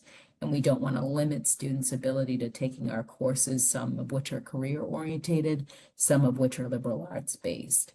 So I think on the high school partnership piece, I'm very fortunate that through a $1 million grant that we received through the Department of Education, the State Department of Education last year, I was able to hire a new director of dual enrollment, so our on-campus, those students being taught by our faculty program, and a new director of concurrent enrollment for the courses that are being taught at the high school. Those resources are mission critical, along with the ability to have them working with a council, which we currently have of the dual and concurrent enrollment coordinators. We meet on a regular basis to make sure that we have consistency moving forward. So your point is well taken that folks need to understand the difference between high school partnership and when a family wants to tuition a student in, because there are some students that you may be aware of on your own campuses who finish their entire high school degree through taking college classes and they tuition in. We don't want to prevent that option either. And then we also partner with school districts where they have an entire cohort of students who are taking some of our classes taught by our professors, because there's a need. Sometimes there's a need for a college level physics class, and the district wants to partner with us, and we have a fabulous faculty member who's willing to teach the class, and there's a cohorted price to that. So recognize that dual and concurrent enrollment isn't an or, it's an and, both concurrent and dual. All right. All right, senators, is there a motion? I'll move to endorse. Is there a second? I'll second. I have a motion by Roberta and a second by Peter. Is there any further discussion? No hands. Seeing none. All those voting in favor, please raise your hand now. All those voting in favor, please raise your hand now.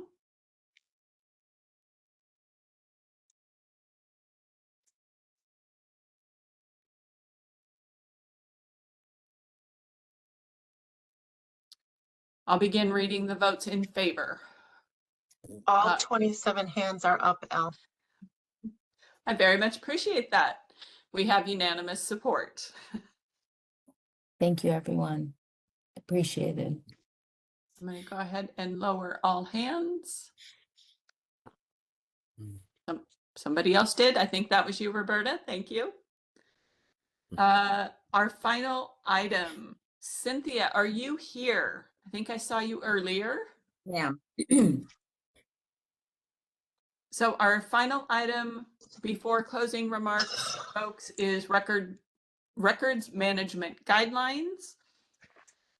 Cynthia, I did share the document earlier this month. You have the floor. Thank you very much. So everybody, my name is Cynthia Isales. I'm the CT State Compliance Officer. I've been here about a year. Thank you so much for having me in this meeting. One thing I love to highlight about myself is I am a CT State parent. So thank you very much for the work that all of you do. I just wanted to talk to you about our records management guidelines. There is not a CSCU-wide records management policy. So the institutions have been taking it upon themselves to set some sort of standard. And so I created these guidelines that basically tells us who the custodian is of the records. The custodian is the one who is in charge of submitting the notification that a record is eligible for destruction. There are records management liaison officers at each and every campus. I am the records management liaison officer for college office. And one of the things I wanted to highlight about the guidelines is that we will have a twice a year purge of records eligible for destruction. And so that's it. If anybody has any questions, I would be happy to take them. All right. Any questions, folks? Or feedback on the document itself. I had not received any feedback prior to today's meeting, Cynthia. Okay, great. Thank you for having me. All right. Wow. All right. All right, folks. Our time together for the academic year is coming to a close. And as it does, I want to recognize that we are losing some folks this year. And I want to thank you for your service. So Seth, Jill, Riaz, Jane, Nicola, and Mia are all finishing their work with Senate this year. So I want to thank you all for your service and your commitment and helping make shared governance stronger this last year. And I also want to welcome Josiah, Susan, Peter Astor from Norwalk is returning, Aaron, Leanne, and they were all elected faculty senators.